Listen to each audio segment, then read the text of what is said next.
नमस्कार दोस्तों, MK Hindi story में आपका स्वागत है। आज की कहानी है रहना है तेरे दिल में। दोस्तों, ये इस कहानी का अंतिम भाग है। कहानी को समझने के लिए कहानी का पहला भाग अवश्य देखें, जिसका लिंक डिस्क्रिप्शन बॉक्स में मेंशन कर दिया गया है। चलिए तो कहानी शुरू करते हैं। अंजलि जी बोली, अब तो मुझे मानना ही होगा, क्योंकि मेरा अभी और तेरी ईशू एक दूसरे से प्यार करते हैं। ये बोलकर वो अंजलि जी के सामने फ़ोन कर देती हैं, जिसमें अभी और ईशू की पिक थी, जिसमें दोनों किस कर रहे थे। अंजलि जी बोली, ये बात आगे बढ़े, हमें बात आगे बढ़ानी होगी और फाइनली मेरा अभी ही मेरा दामाद बनेगा। मैं तो बहुत खुश हूँ। आरती जी बोली, मेरा भी सपना पूरा हो जाएगा। मैं भी मेरी छोटी सी ईशू को अपने घर की बहू बनाना चाहती हूँ, पर शायद ये दोनों एक दूसरे से रूठे हुए हैं। पर मैं जल्दी इनकी सगाई कर देना चाहती हूँ, ताकि मेरे अभी के लिए जो रिश्ते आ रहे हैं वो आने बंद हो जाए और मेरी मुराद भी पूरी हो जाए। ये बोलकर वो ईशू के माथे को चूम लेती है। अंजलि जी बोली, तो चलो ये खुशखबरी नीचे भाई साहब और गजेंद्र जी को सुनानी है। आरती जी बोली, ठीक है चलते हैं। फिर वो ईशू को अच्छे से कवर करके नीचे चली जाती हैं। अभिनव जी और गजेंद्र जी नीचे बैठे हुए थे। ईशान शायद अपने रूम में था। गजेंद्र जी बोले, अभिनव भाई साहब, मैं कई दिनों से कुछ सोच रहा था, आपकी इजाज़त हो तो बोलूं। अभिनव जी बोले, सिंह साहब आपकी बेझिझक बोल दीजिए, मैं क्यों बुरा मानूंगा। अगर आप नहीं बोलेंगे तो शायद बुरा मान जाऊंगा। गजेंद्र जी बोले, मैं अपनी ईशू के लिए आपके अभी का हाथ मांगता हूँ, क्या ये मंजूर है। जैसा आपको ठीक लगे वैसे ही करिए, आप पे कोई और ज़बरदस्ती नहीं है। अभिनव जी तो बिल्कुल खुश हो गए। उन्होंने आगे बढ़कर गजेंद्र जी को गले लगा लिया और बोले, सिंह साहब तूने तो मेरे दिल की बात ही जान ली और उसको पूरी भी कर दी। ईशू के इंडिया आने के बाद मैं और आरती जी सोच ही रहे थे कि आपसे और अंजलि भाभी से बात करें, लेकिन ईशू की पढ़ाई की वजह से रुक गए। गजेंद्र जी बोले, ईशू भी अब बड़ी हो रही है, तो मैं चाहता था वो जल्दी अपने घर में सेटल हो जाए, क्योंकि एक यही उम्र होती है अपने आप को एडजस्ट करने की, और उस उम्र में मेरी ईशू आ गई है। तभी पीछे से आरती जी की आवाज़ आई, भाई साहब अभी मैंने थोड़ी देर पहले अभी और ईशू की शादी की बात की। देखो इस शादी के लिए सब राजी हैं। मैंने तो जब छोटी सी ईशू को गोद में लिया था तभी सोच लिया था ईशू को ही मेरे घर की बहू बनाएंगी, और देखो आज मेरा सपना पूरा हो रहा है। गजेंद्र जी बोले, और क्या, बच्चे एक दूसरे को अच्छे से जानते भी हैं, और मैंने ईशू की नज़रों में अभी के लिए दोस्ती से ज़्यादा की भावना देखी है। तभी मैं अपनी बच्ची की खुशी के लिए अभी से उसकी शादी कराना चाहता हूँ।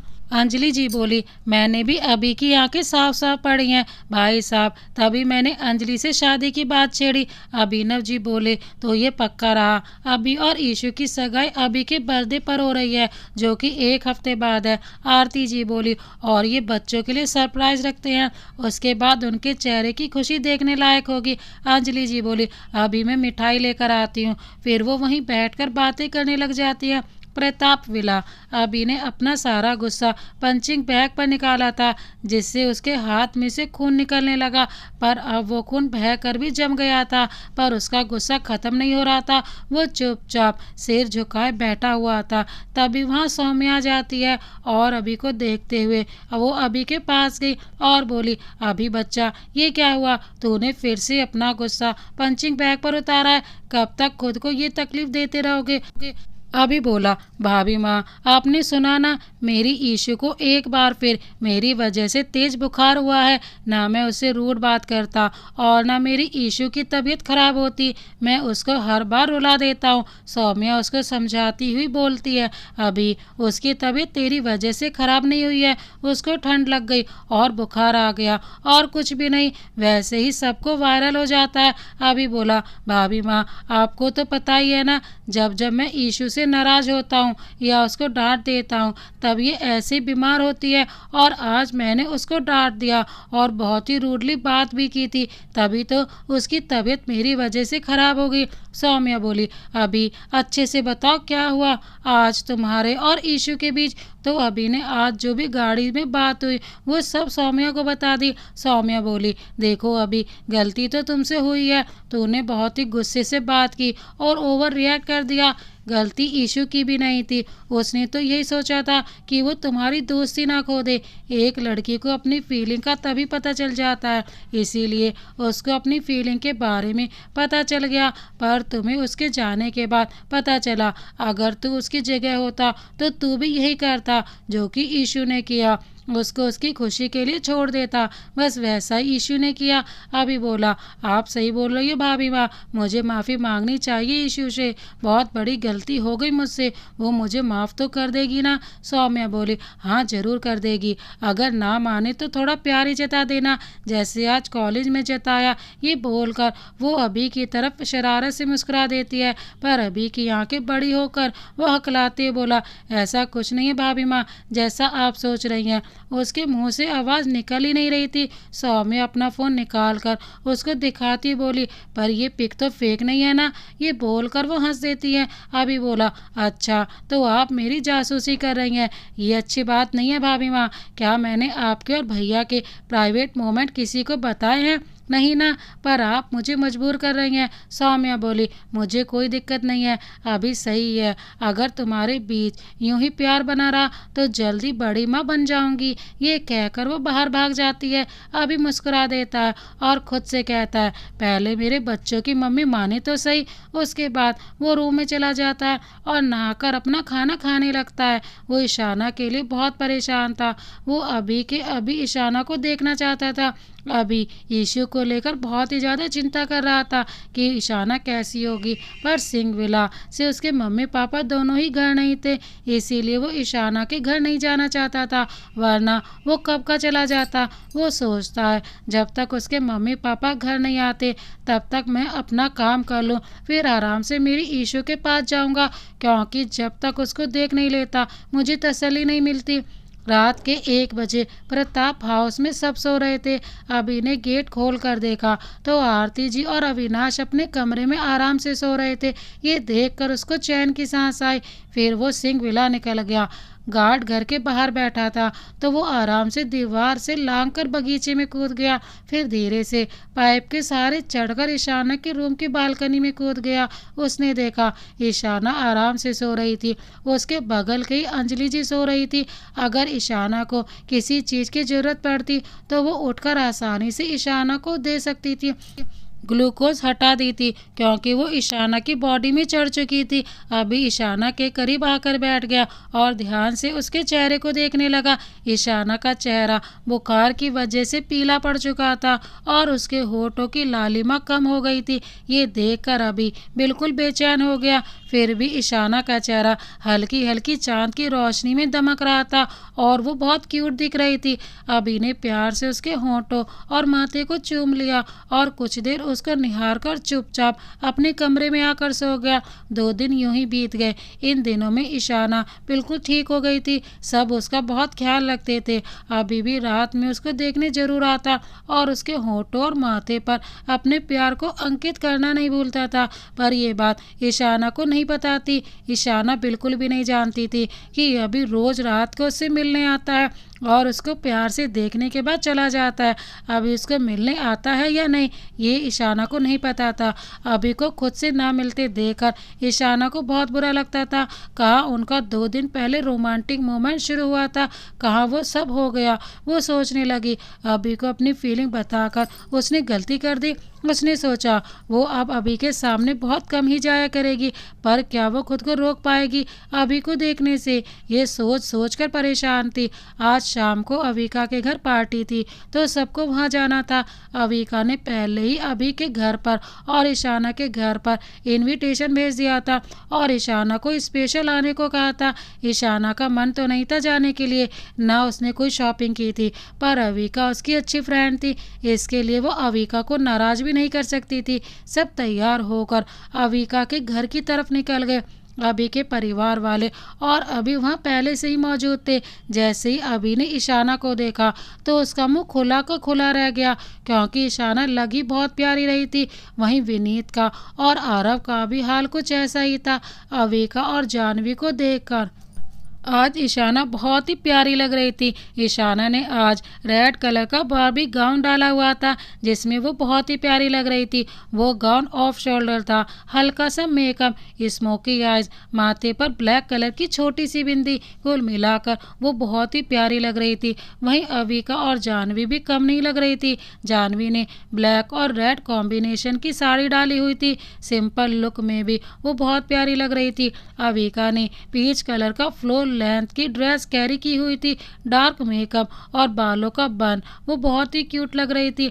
हमारे अभी ने वाइट जीन्स और वाइट शर्ट ऊपर ब्लैक ब्लेजर कैरी किया हुआ था। बालों को जेल लगाकर सेट किया हुआ था। उसका लुक एकदम परफेक्ट था। वहीं आरव और विनीत ने ब्लैक और वाइट 3 पीस डाला हुआ था। ईशाना को देखते अविका भागकर उसके पास आ गई और उसके गले लगकर बोली, तू बहुत ही खूबसूरत लग रही है यार, आज तो तू बहुत ही प्यारी लग रही है, एकदम बार्बी डॉल, उससे भी बहुत सुंदर, किसी की नज़र मत लगवा लेना। ये बोलकर अविका ने अपने हाथ में पहना हुआ काला धागा ईशाना के हाथ में बांध दिया। ईशाना की आंखें नम हो गई। उसको नहीं पता था अविका उससे इतना प्यार करती है। जल्दी ही अविका ने उसको अपने गले लगा लिया और बोली, तेरी ये केयर बहुत कम है जो तूने मेरे लिए किया है, वो कोई नहीं कर सकता, you are the best. Janvi भी जल्दी से ही उसके गले लग गई। अविका ने ईशाना को अपने मम्मी पापा से मिलवाया। आज उनकी एनिवर्सरी पार्टी थी। अविका के मम्मी पापा ईशाना के मम्मी पापा से मिलकर बहुत खुश हुए। वो उनसे और अभी की फैमिली से पहले भी मिल चुके थे क्योंकि अंशिका उनके बड़े भाई की बेटी और सौम्या की बहन अभी और ईशाना तीनों फ्रेंड थे। पार्टी जोरों शोरों पर थी। ईशान की नज़रें अंशिका को ढूंढ रही थी पर अंशिका उसको कहीं नज़र ही नहीं आ रही थी। ये देखकर वो बेचैन हो रहा था। अविका के मम्मी पापा ने केक कट किया और सबने उनको गिफ्ट और ढेर सारी ब्लेसिंग दी। ईशाना एक साइड खड़ी अविका और जानवी के साथ बातें कर रही थी पर अभी की नज़रें उस पर बराबर बनी हुई थी। ये देखकर ईशाना चिढ़ रही थी। उसको गुस्सा आ रहा था। पहले तो अभी उसको नाराज होकर दिखा रहा था और उसकी तबीयत खराब होने पर भी उससे मिलने नहीं आया। अगर अभी को उसकी फिक्र होती तो उससे मिलने जरूर आता। अगर अभी उसकी फिक्र नहीं करता है तो क्यों बार बार वो ईशाना को देखकर परेशान रह रहा था। ईशाना को कुछ समझ नहीं आ रहा था कि अभी उसके साथ ऐसा क्यों कर रहा है। सब लोग एंजॉय कर रहे थे। तभी वहाँ एक आवाज़ गूंजी। वो आवाज़ सौम्या के पापा की थी। उनकी बात सुनकर अंशिका और ईशान के तो मानो होश ही उड़ गए। सभी लोग पार्टी में बहुत एंजॉय कर रहे थे लेकिन वहाँ एक आवाज़ गूंजी। ईशान और ईशाना का ध्यान उनकी तरफ गया तो ईशान उनको देखकर चौंक गया। वो और कोई नहीं बल्कि अंशिका के पापा की आवाज़ थी। अंशिका उनके साथ ही खड़ी थी। उसने ब्लैक कलर का फ्लोर लेंथ गाउन डाला हुआ था, ब्लैक हील्स, वो बहुत अच्छी लग रही थी। अंशिका के पापा के पास अविका के मम्मी पापा भी आ गए। अंशिका के पापा बोले, आज की शाम और आज का दिन मेरे लिए बहुत अच्छा है क्योंकि आज मैं अपनी बेटी का हाथ किसी मजबूत हाथों में सौंप रहा हूँ जहाँ वो अपनी जिंदगी भर खुश रहेगी। ये सुनकर ईशान की धड़कनें तेज हो गई। उसका चेहरा लाल हो चुका था क्योंकि वो क्या कहने वाले हैं शायद उसका भान उसको पहले ही हो गया था और अंशिका के चेहरे की उदासी उससे छुपी नहीं थी। अंशिका के पापा बोले, मैं अपनी बेटी की शादी ईशान सिंह के साथ करना चाहता हूँ। ये सुनकर तो ईशान और अंशिका के चेहरे की दमक ही बढ़ गई। ये इन दोनों के लिए सरप्राइज था जो ईशान अभी अविका के मम्मी पापा ने किया था। सौम्या को पहले ही अभी ने सब बता दिया था तो उसने पहले ही सबसे बात कर ली थी और आज का दिन उन्होंने उनके लिए स्पेशल बना दिया था।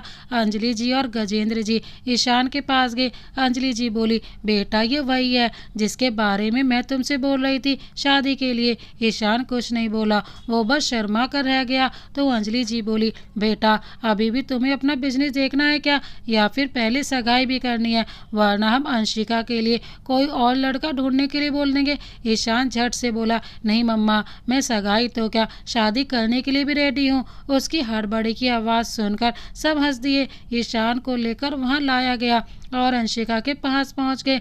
अब ईशान को समझ आ रहा था कि अंजलि जी शॉपिंग करने को बोल रही थी, उसको कुछ नहीं बताती थी और तो और आज धक्के से उसको ये 3 पीस पहनाया, वरना उसने अंशिका की पसंद की शर्ट निकालकर बेड पर पहनने के लिए रखी हुई थी। ईशान को अंशिका के सामने खड़ा कर दिया। ईशाना अपने हाथ में एक सजी हुई थाल ले आई जिसमें गुलाब की पंखुड़ियों के बीचों बीच 2 रिंग रखी हुई थी। पहले ईशान ने अंशिका को रिंग पहना दी, फिर अंशिका ने ईशान को रिंग पहना दी। सब लोग खुश होकर तालियां बजाने लगे। अंशिका और ईशान दोनों खुश थे। आखिरकार दोनों काफी हद तक एक दूसरे के हो गए थे। दोनों की अपनी अपनी उंगली में रिंग देखकर एक दूसरे का हक खुद पर होने का एहसास हो रहा था। उसके बाद कपल डांस हुआ जिसमें कोई किसी के साथ डांस कर रहा था तो कोई किसी के साथ, जहां ईशान, अंशिका, आरव और जानवी, अविका और सभी ईशाना और विनीत कपल थे। विनीत और अविका की रिलेशनशिप का अभी घर पर किसी को कुछ भी नहीं पता था, इसीलिए वो दोनों एक दूसरे से दूर दूर रह रहे थे। अभी से ईशाना बहुत नाराज थी। वो उसे बात करना तो दूर देख भी नहीं रही थी। ये बात अभी को बहुत खल रही थी। अभी को विनीत के साथ ईशाना डांस करना बिल्कुल पसंद नहीं आ रहा था। उसको रह रहकर गुस्सा आ जाता जब जब विनीत के हाथ ईशाना की कमर को छूते, पर वो कुछ कर भी नहीं सकती थी क्योंकि वो करती भी क्या। परेशानी उसके चेहरे पर साफ झलक रही थी। कुछ देर बाद पार्टी खत्म हो गई। लगभग सभी मेहमान वहां से चले गए थे। वहां पर ईशान, अभी की फैमिली थी। अविका के पापा ने पहले ही उनके यहाँ रहने का अरेंजमेंट कर दिया था। बड़े लोग ग्राउंड फ्लोर के कमरे में सोएंगे, बच्चे फर्स्ट फ्लोर पर। तीसरे फ्लोर पर सिर्फ 2 कमरे थे, बाकी जगह खाली थी। सबके सोने का अरेंजमेंट बहुत अच्छे से किया गया था। बड़े लोग सब अपने अपने कमरे में आराम करने चले गए। सौम्या को भी जाना पड़ा क्योंकि वीर को नींद आ रही थी। वो उसके बिना नहीं सोता था। अभिषेक भी सौम्या के पीछे चला गया। अगर सौम्या उसके साथ नहीं होती तो उसको भी कहाँ मजा आता। वहाँ पर सिर्फ 8 लोग रह गए थे। ईशान, आरव, जानवी, अविका, विनीत, अभिमन्यु, ईशाना, सभी ने मिलकर दारू पार्टी करने का प्लान बनाया। ये प्लान ईशान और अंशिका का था क्योंकि उन्होंने पहले ही सोचा था जब भी उनकी सगाई होगी वो जमकर ड्रिंक करेंगे। हुआ भी यही। सबने बहुत पी ली थी। ईशाना इन सब से दूर ही रहती थी तो उसने नहीं पी, पर अविका और जानवी ने उसको जबरदस्ती पिला दी। ईशाना को अपना होश नहीं था। वो खुली हवा में सांस लेने के लिए बाहर चली गई। तभी उसकी नज़र सीढ़ियों पर गई तो वो खुश हो गई। उसको लगा वो अपने कमरे में जा रही थी। वो ऊपर छत का नज़ारा देखकर खुश हो गई। वहाँ से पूरा मुंबई बहुत अच्छा दिखाई दे रहा था। वो वहाँ दीवार पर अपने पैर टिका कर बैठ गई और आराम से नज़ारा देखने लगी। तभी पीछे से अभी आया। वो अपने पूरे होशों में था। भले ही उसने ड्रिंक किया था पर वो अपनी लिमिट नहीं भूला। उसने ईशाना को वहाँ बैठा देखा तो उसने उसको अपनी गोद में उठाकर नीचे उतार दिया और बोला, तुम पागल हो क्या ईशु? अभी नीचे गिर जाती तो। तुम ना बड़ी वाली पागल हो। ईशाना ने उसकी तरफ देखा और बोली, पागल तो मैं हूँ जो आपसे प्यार करने लगी हूँ, पर आपको कोई फर्क ही नहीं पड़ता ना मैं जीऊँ या मैं मरूँ।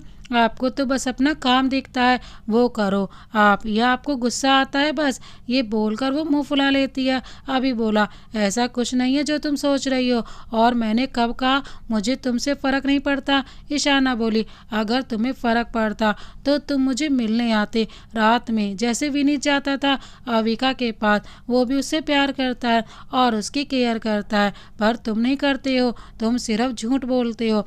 अभी को उसकी मासूमियत भरी आवाज़ सुनकर हंसी आ जाती है। ईशाना बोली, तुम बहुत गंदे हो। मैं इतने सीरियस टॉपिक पर बात कर रही हूँ और तुम हंस रहे हो। अभी बोला, अच्छा, पर मैं तो कुछ और ही सोच रहा था। तुम्हारी बात पर सच्ची नहीं हंस रहा था मैं। ईशाना बोली, अच्छा, वैसे मैंने तुम्हें किस किया? तुम्हें बुरा लगा था क्या? वो सोचने वाले एक्सप्रेस अपने चेहरे पर ले आती है। अभी बोला, नहीं, मुझे नहीं लगा, पर तुमने सबके सामने किस कर दिया। तुम्हें शर्म नहीं आई? ईशाना बोली, अपनी चीज़ को अपना कहने में कैसी शर्म? तुम मेरे हो ना, मैं तुमसे प्यार करती हूँ, पर तुम नहीं करते। अभी बोला, ऐसा तुमसे किसने कहा? ईशाना बोली, वो तो मुझे पता चल गया। अभी बोला, अच्छा, वो तुम्हें कैसे पता चला? ईशाना बोली, वो विनीत अविका के साथ डेट पर गया था और मैंने भी उसकी हेल्प की। जब अविका उससे गुस्सा थी तो विनीत ने अविका को कितना मनाया, पर मैं तुमसे गुस्सा थी। तुमने मुझे रुलाया भी पर मुझे नहीं मनाया। तो मुझे पता चल गया। अभी को सच में अपनी गलती का एहसास हुआ। उसने ईशाना को कितना दिल दुखाया। उसने ईशाना को अपनी बाहों में ले लिया। ईशाना ऐसे बातें करते करते सो गई उसकी बाहों में ही। अभी ने ईशाना को अपनी बाहों में उठाया और नीचे ले आया। वो ईशाना को अपने रिजॉर्ट ले आया जो यहाँ से थोड़ा ही दूर था। ईशाना को एक कमरे में सुलाकर खुद दूसरे कमरे में चला गया। सुबह का समय रिजॉर्ट में। सुबह जब ईशाना की आंखें खुलती हैं उसके सिर में बहुत तेज़ दर्द हो रहा था। वो अपनी आंखों को खोलने की कोशिश करने लगी थी। कुछ देर बाद उसको सारी चीज़ समझ आने लगी। उसने कमरे में अपनी नज़र घुमा कर देखी तो वो एक अनजान कमरा था। ये देखकर वो बहुत डर गई। उसको रात में जो कुछ भी हुआ सब याद नहीं था। वो अपना सिर पकड़ कर बैठ जाती है। उसको बस ईशान का और अंशिका का दारू पार्टी वाला प्लान तक याद था। वो याद करने की कोशिश करने लगी। तभी उसकी नज़र टेबल की तरफ पड़ती है। उसके पास एक कप हार्ड कॉफ़ी रखी हुई थी। पास में एक पॉलीथीन जो रैप था। पास में एक चिट रखी हुई थी। वो चिट उठाकर पढ़ने लगती है। तुमने कल रात को शराब पी ली थी इसीलिए शायद तुम्हें कुछ याद ना रहे। तो बता दूं तुम बहुत सेफ हो यहाँ, डरने की कोई ज़रूरत नहीं है। और हाँ, मुझे पता है तुम्हारे सिर में दर्द होगा तो बिना टाइम वेस्ट किए ये हार्ड कॉफ़ी पी लो, तुम्हारा सारा दर्द ठीक हो जाएगा। हाँ, मैंने ईशान को इन्फॉर्म कर दिया है तुम मेरे साथ हो। उसने कुछ नहीं कहा तो तुम घर वालों की टेंशन मत लेना, ईशान सब संभाल लेगा। और एक बात, तुम्हारे पास ही एक गिफ्ट रखा है, उसमें कुछ है तुम्हारे लिए, तो आज मेरे लिए तुम यही पहनना। मैं बाहर स्विमिंग पूल के पास तुम्हारा वेट कर रहा हूँ तो बिना टाइम वेस्ट किए वहाँ आ जाना। सिर्फ और सिर्फ तुम्हारा अभिमन्यु प्रताप सिंह। ये पढ़कर ईशाना के दिल की धड़कनें बढ़ जाती हैं। उसका सिर दर्द तो सच में चला गया था। फिर भी मुंह का टेस्ट चेंज करने के लिए वो कॉफ़ी पीने लगती है। कॉफ़ी पीने के बाद उसे थोड़ा रिलैक्स फील हो रहा था। वो गिफ्ट खोल के देखने लगती है। उसमें एक ब्लैक कलर की सुंदर सी साड़ी थी। साड़ी को देखकर उसके चेहरे पे मुस्कान आ जाती है। वो साड़ी लेकर सीधा फ्रेश होने बाथरूम में चली जाती है। वो थोड़ी देर में नहाकर बाहर आ जाती है। थोड़ा बहुत तैयार होने के बाद वो सीधा स्विमिंग पूल की साइड चली जाती है। वहाँ का नज़ारा ही कुछ और था। पूरा का पूरा एरिया रेड और वाइट फूलों से सजा हुआ था। उसके बीचों बीच स्विमिंग पूल के पास दो चेयर्स रखी हुई थी और उन दोनों के बीच एक बड़ा सा मेज था। चारों तरफ रेड कलर के बलून्स बिखरे हुए थे। वह उस एरिया को देखकर बहुत ज़्यादा खुश हो जाती है। उसके चेहरे की चमक बढ़ जाती है। सामने अभी ईशाना की ओर पीट कर खड़ा था। ईशाना के कदमों के आट पाकर वो ईशाना की तरफ मुड़ता है। उसने वाइट कलर की शर्ट जिसके ऊपर के दो बटन खुले थे और ब्लू कलर की फॉर्मल पैंट डाल रखी थी। हाथों में वॉच। उसके बाल माथे पर बिखरे हुए थे जिससे वो और ज़्यादा हैंडसम लग रहा था। अभी ने जैसे ही ईशाना को देखा वो उसमें खो जाता है। ब्लैक और वाइट कलर के कॉम्बिनेशन की साड़ी, ब्लैक कलर का स्लीव स्कर्ट ऑफ शोल्डर और डीप नेक ब्लाउज, कानों में बड़े बड़े इयररिंग्स, गीले बालों को राइट करके आगे रखा हुआ था जिससे उसकी गर्दन पर पानी की बूंदें साफ चमक रही थी। बालों में से पानी टपक रहा था। अभी ईशाना की तरफ आता है। उसको अपनी तरफ आता देख ईशाना की धड़कनें सामान्य से तेज दौड़ने लगती हैं। वो ईशाना के हाथ को पकड़कर चेयर्स के पास ले आता है और बड़े ही अदब से चेयर को खींचकर उसको बैठाता है और एक प्लेट में ही दोनों के लिए खाना सर्व करता है। खुद दूसरी चेयर पर बैठ जाता है। दोनों खाना खाते हैं। कुछ देर बाद अभी ईशाना को स्विमिंग पूल के किनारे दूसरे किनारे वो ले आता है। वहाँ पर पूरा एरिया रेड हार्ट और गुलाब के फूलों से भरा हुआ था। वहाँ का वातावरण बहुत ही रोमांटिक था। ये देखकर ईशाना कहीं ना कहीं सब समझ चुकी थी कि क्या होने वाला है। फिर भी वो धड़कने रोक कर उसकी तरफ देखती है। अभी उसके सिर और एक फूलों से बना ताज टिका देता है। ईशाना के हाथ अपने आप उस पर चले जाते हैं। अभी उसके हाथों को पकड़कर अपने हाथ में ले लेता है और उसकी आंखों में देखते देखते अपने घुटनों पे बैठ जाता है और उसका हाथ पकड़ कर कहता है, आई नो कि हमारे बीच सब कुछ नॉर्मल नहीं है। कभी कभी मैं तुम पर काफ़ी रूड हो जाता हूँ पर क्या करूँ, तुम्हें खोने से डरता हूँ। पहले सिर्फ दोस्त थे पर वो रिश्ता अब ऊपर हो चुका है मेरे लिए। सबके साथ तुम्हें मिलने के बाद रिश्ते बदल गए हैं। मैं भी बदल गया हूँ। मैं पहले वाला अभी नहीं हूँ। जब तुम चली गई थी बहुत चिड़चिड़ा और गुस्से वाला बन गया था पर बाद में जब से तुम्हें देखा था तुम में खो गया था और पता ही नहीं चला कब तुमसे प्यार हो गया। पहले सिर्फ कहता था तुमसे प्यार नहीं करता, खुद को तसल्ली देता था, पर मैं आज सबके सामने कबूल करता हूँ, मैं अभिमन्यु प्रताप सिंह तुमसे प्यार करता हूँ, वो भी बहुत ज़्यादा। क्या तुम ईशाना सिंह से ईशाना अभिमन्यु प्रताप सिंह बनना पसंद करोगी? Will you marry me miss Ishu? अभी के इस प्रपोजल से ईशाना की आंखों में खुशी के आंसू आ जाते हैं। वो खुशी के मारे कुछ बोल नहीं पाती, बस हाँ में अपनी गर्दन हिला देती है। अभी आगे बढ़कर उसको गले लगा लेता है। दोनों इस पल एक दूसरे को महसूस कर रहे थे। ईशाना बहुत खुश थी। अभी के इस तरह प्रपोज करने से उसको उम्मीद नहीं थी कभी अभी उसको इस तरह अपने दिल की बात बताएगा। उसने तो कभी ये भी नहीं मांगा था अभी उससे प्यार करे, बस उसने हमेशा यही दुआ मांगी थी अभी को हर हाल में उसकी खुशियाँ मिले।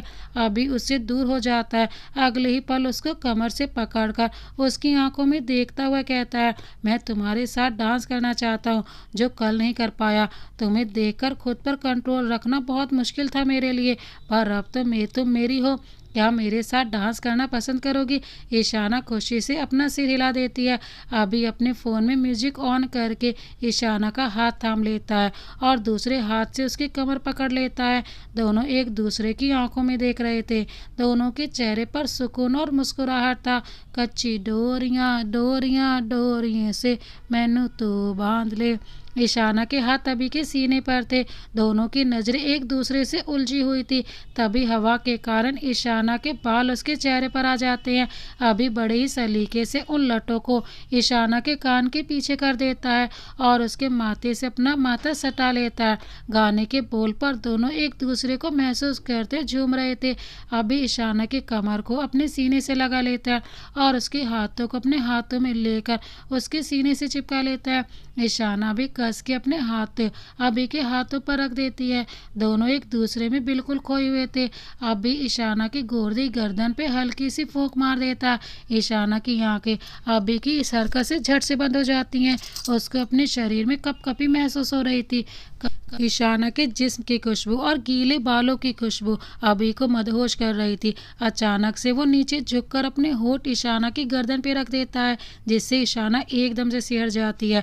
वो आगे बढ़ने के लिए अपने कदम बढ़ाती, पर आगे बढ़ नहीं पाती। वो आगे जाती उससे पहले अभी ईशाना को कमर से पकड़कर अपने सीने से एकदम चिपका लेता है। उसके होठ अब उसकी पूरी गर्दन पे घूम रहे थे।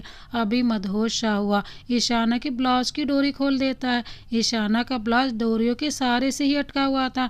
ब्लाउज नीचे होता उससे पहले ईशाना अपने हाथ से ब्लाउज को पकड़ लेती है, पर पीछे का हिस्सा खुला हुआ था, जिससे उसकी पूरी गोरी पीठ दिखाई देने लगती है। ईशाना के कमर का तिल साफ दिखाई पड़ रहा था। अभी पहले उस तिल को अपने हाथ से छूता है, अगले ही पल वहां अपने होठ रख देता है। अभी के होठ ईशाना की कमर और पीठ पर थिरक रहे थे। ईशाना की सांसें भी बेकाबू हो रही थी। वो भी अभी की बाहों में पिघलने लगती है। जैसे जैसे अभी उसकी कमर पर किस करते करते ऊपर की तरफ बढ़ता है, उसके हाथ ईशाना के सीने पर चलने लगते हैं। अभी के छूने से वो शर्मा जाती है और वो भी अभी के सीने लग जाती है और उसके हाथ अभी के कंधों पे कस जाते हैं, जिससे अभी के चेहरे पे हल्की सी मुस्कान आ जाती है। कुछ देर रुककर वो अब बेधड़क उसकी गर्दन को चूम रहा था, जिससे ईशाना की आह निकल जाती है। कुछ देर बाद अभी उससे अलग होता और ईशाना के चेहरे को अपने हाथों के बीच लेकर कहता है, आई एम सॉरी, मुझे पता नहीं चला मैं कैसे तुम्हारे इतने करीब आ गया, मुझे खुद पे काबू रखना चाहिए था। ईशाना समझ जाती है अभी भी उसकी करीबी से खुद पर काबू नहीं रख पाता, वरना वो ये हरकत करने की सोचता भी नहीं। उसको अभी पर पूरा भरोसा था। अभी अपनी गिल्टी के बारे में सोच सोच कर कुछ भी बोल रहा था तो ईशाना की आइडिया आता है। उसके बारे में सोचकर ईशाना के गाल शर्म से लाल हो जाते हैं, पर वो जल्दी ही खुद पर काबू कर लेती है। अभी अब भी कुछ ना कुछ बोल रहा था, वो आगे कुछ कहता उससे पहले ईशाना उसके मुंह को अपने होठों से बंद कर देती है। अभी ने ये कभी नहीं सोचा था ईशाना ये सब करेगी। फिर उसकी आंखों की दमक बढ़ जाती है, क्योंकि एक बार पहले भी ईशाना ने ये किया था। अगले ही पल अभी भी ईशाना के होठों को किस करने लगता है। दोनों इस पल में गुम हो जाते हैं। कुछ देर बाद दोनों अलग होते हैं। ईशाना अपना चेहरा अभी की शर्ट में छुपाने लगती है। कुछ देर एक दूसरे के साथ टाइम बिताने के बाद वो दोनों घर चले जाते हैं। ईशाना से कोई नहीं पूछता वो कहाँ गई थी, क्योंकि ईशान ने पहले ही घर पर कह दिया था। उसको कॉलेज से अर्जेंट कॉल आया था तो उसको जाना पड़ा, तो बाकी सब भी उससे कुछ नहीं पूछते। 2 दिन यूं हंसते खिलखिलाते हुए बीत जाते हैं। सभी कपल एक दूसरे के साथ खोजते। अभी और ईशु दोनों अपनी अपनी बालकनी से एक दूसरे को देख लेते। आज अभी का बर्थडे था। ईशाना ने उसके लिए पूरी तैयारी की हुई थी। उसने रात में ही अभी का बर्थडे विश कर दिया था। आज वो सुबह सुबह अभी के साथ मंदिर में जाना चाहती थी। अभी ईशाना को कॉलेज से ही लेने आ गया। आज ईशाना ने ग्रीन कलर का प्लाजो सूट डाला हुआ था, लंबे बालों को फ्रेंच चोटी, आंखों में काजल। वह बहुत सुंदर लग रही थी। अभी तो उसके चेहरे की ग्लो में खो गया था। अभी ने आज ईशाना की मैचिंग ग्रीन कलर की शर्ट और ब्लैक जीन्स डाली हुई थी। वह बहुत हैंडसम लग रहा था। ईशाना आती अभी के गले लग गई और उसके गाल पर किस करते हुए बोली, हैप्पी बर्थडे अभी। अभी ने भी ईशाना को अपनी बाहों में भर लिया। फिर दोनों मंदिर के लिए निकल गए। आज मंदिर में कुछ ज़्यादा ही भीड़ थी। अभी और ईशाना भी लाइन में लग गए। मंदिर में माथा टेकने के बाद वह दोनों बाहर आ गए। दोनों ने ही एक दूसरे की सलामती के लिए दुआ मांगी थी। कुछ अपना प्राइवेट वक्त एक दूसरे के साथ मंदिर में बने बगीचे में बिताकर घर आ गए।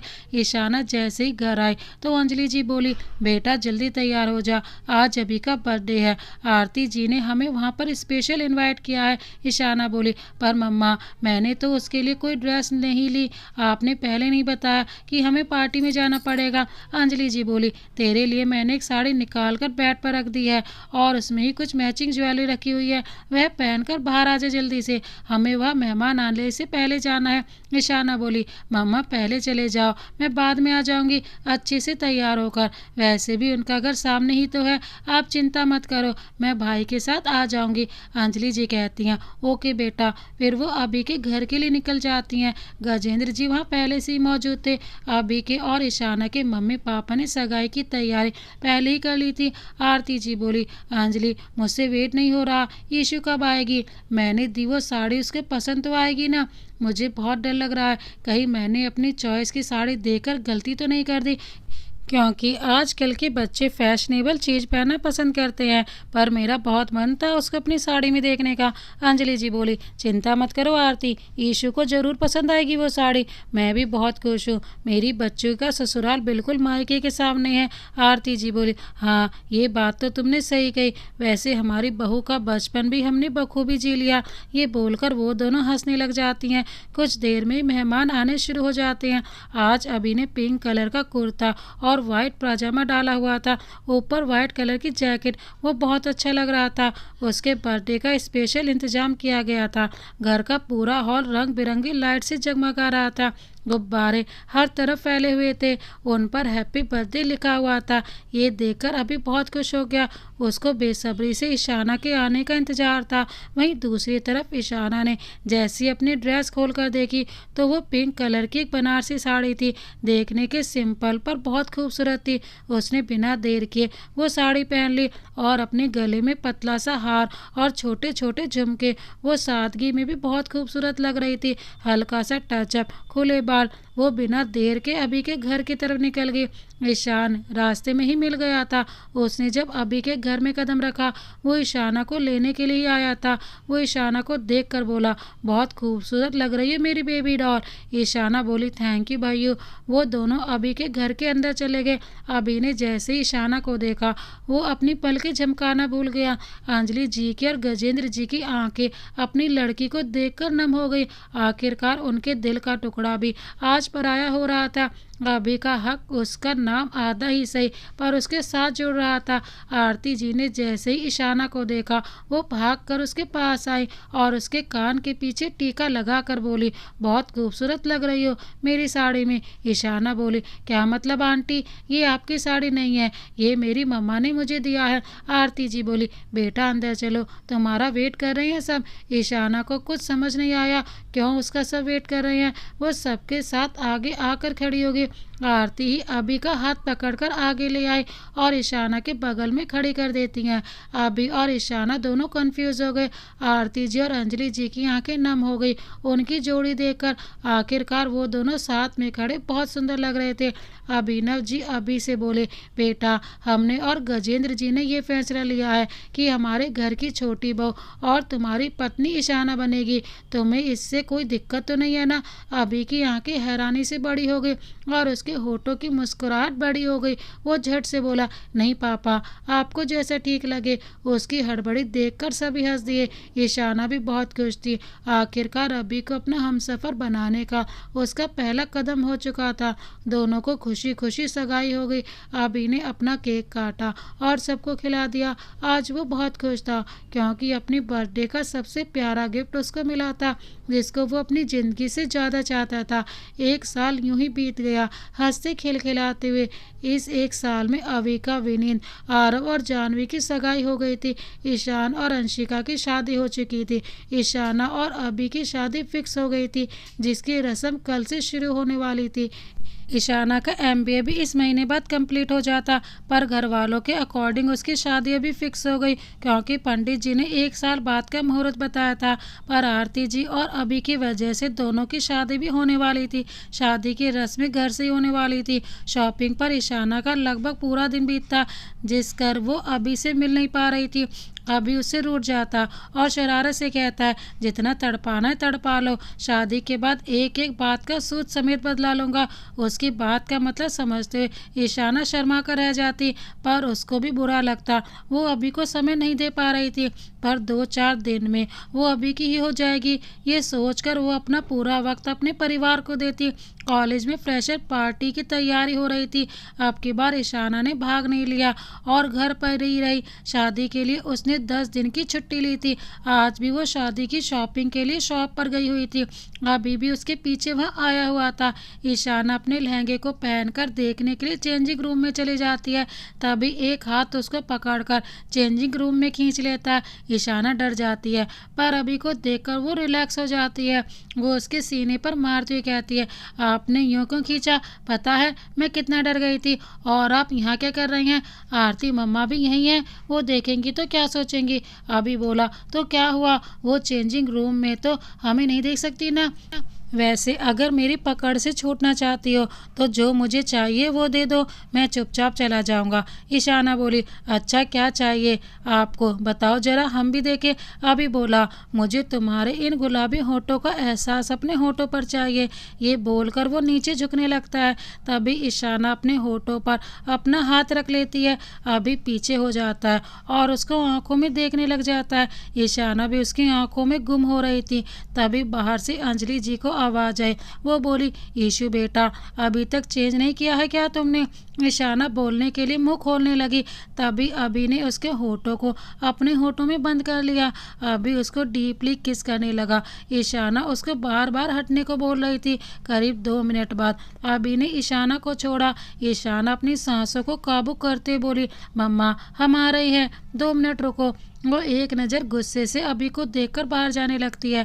तभी अभी बोला, अरे पहले लहंगा पहन कर तो देख लो। ईशाना ने अपना हाथ छुड़ा लिया और बाहर निकल गई। अभी बोला, ये तो सॉलिड नाराज हो गई यार। रात का समय अभी बार बार ईशाना को कॉल कर रहा था पर वो कॉल नहीं उठाती। कुछ सोचकर वो ईशाना के रूम में चोरी छुपे आ जाता है। उसी वक्त ईशाना नहाकर बाहर निकली थी। उसकी नज़र अभी पर गई तो वो वापस बाथरूम में जाने लगी। अभी जल्दी से उठकर उसके पीछे जाता है। ईशाना दरवाज़ा बंद कर रही थी पर अभी उसको दरवाज़ा बंद नहीं करने देता। ईशाना पीछे चली जाती है। अभी भी उसके पीछे जाता है और अभी के पैर के नीचे साबुन आ जाता है। वो गिरने से बचने के लिए ईशाना को पकड़ लेता है पर अचानक से अभी के ऐसे खींचे जाने पर ईशाना खुद को भी संभाल नहीं पाती। वो अभी की बाहों में लिपटे ही बाथ टब में गिर जाती है। बाथ टब में गिरने के बाद ईशाना अभी को घूर के देखती है। अभी उसकी तरफ लाचारी से देखता है। थोड़ी ही देर में दोनों अपनी हालत पर हंस देते हैं। जब बहुत देर तक ईशाना की हंसी बंद नहीं होती तो अभी ईशाना को उसके कमर से पकड़ कर पलट देता है और उसको अपने सीने से लगा लेता है। अब ईशाना की हालत गंभीर हो गई थी। थोड़ी देर पहले वो अभी की हरकत पर हंस रही थी, अब उसको घबराहट से बुरा हाल था। उसको अभी की सांसें अपने चेहरे पे महसूस हो रही थी। वो हौले से अपनी पलकों को बंद कर लेती है। अभी उसकी दोनों बंद पलकों को चूम लेता है। फिर वो उसके दोनों गालों को अपने होठों से छू लेता है, जिससे ईशाना के चेहरे पे लालिमा बढ़ जाती है। वो हौले से अपनी बंद पलकों को खोलती है तो अभी उसकी आंखों में देखते हुए उसके होठों पे किस कर लेता है। थोड़ी देर में ईशाना भी उसका साथ देने लगती है। कुछ देर बाद अभी ईशाना को अपनी बाहों में उठाकर खड़ा करता है कि उसका हाथ बंद शावर पर लग जाता है। शावर चालू हो जाता है। दोनों पानी में भीगने लगते हैं। ईशाना दूर होने लगती है पर अभी उसके खुद से दूर नहीं होने देता। अभी ईशाना को अपनी बाहों में कस लेता है। दोनों पानी में भीगने लगते हैं। कुछ देर बाद अभी ईशाना को अंदर ले आया। वो उसको नीचे उतारता है। पानी में भीगने की वजह से ईशु की ड्रेस उसके शरीर से बिल्कुल चिपक गई थी, जिससे उसका शरीर साफ दिखाई दे रहा था। वो खुद को अनकंफर्टेबल फील करने लगती है।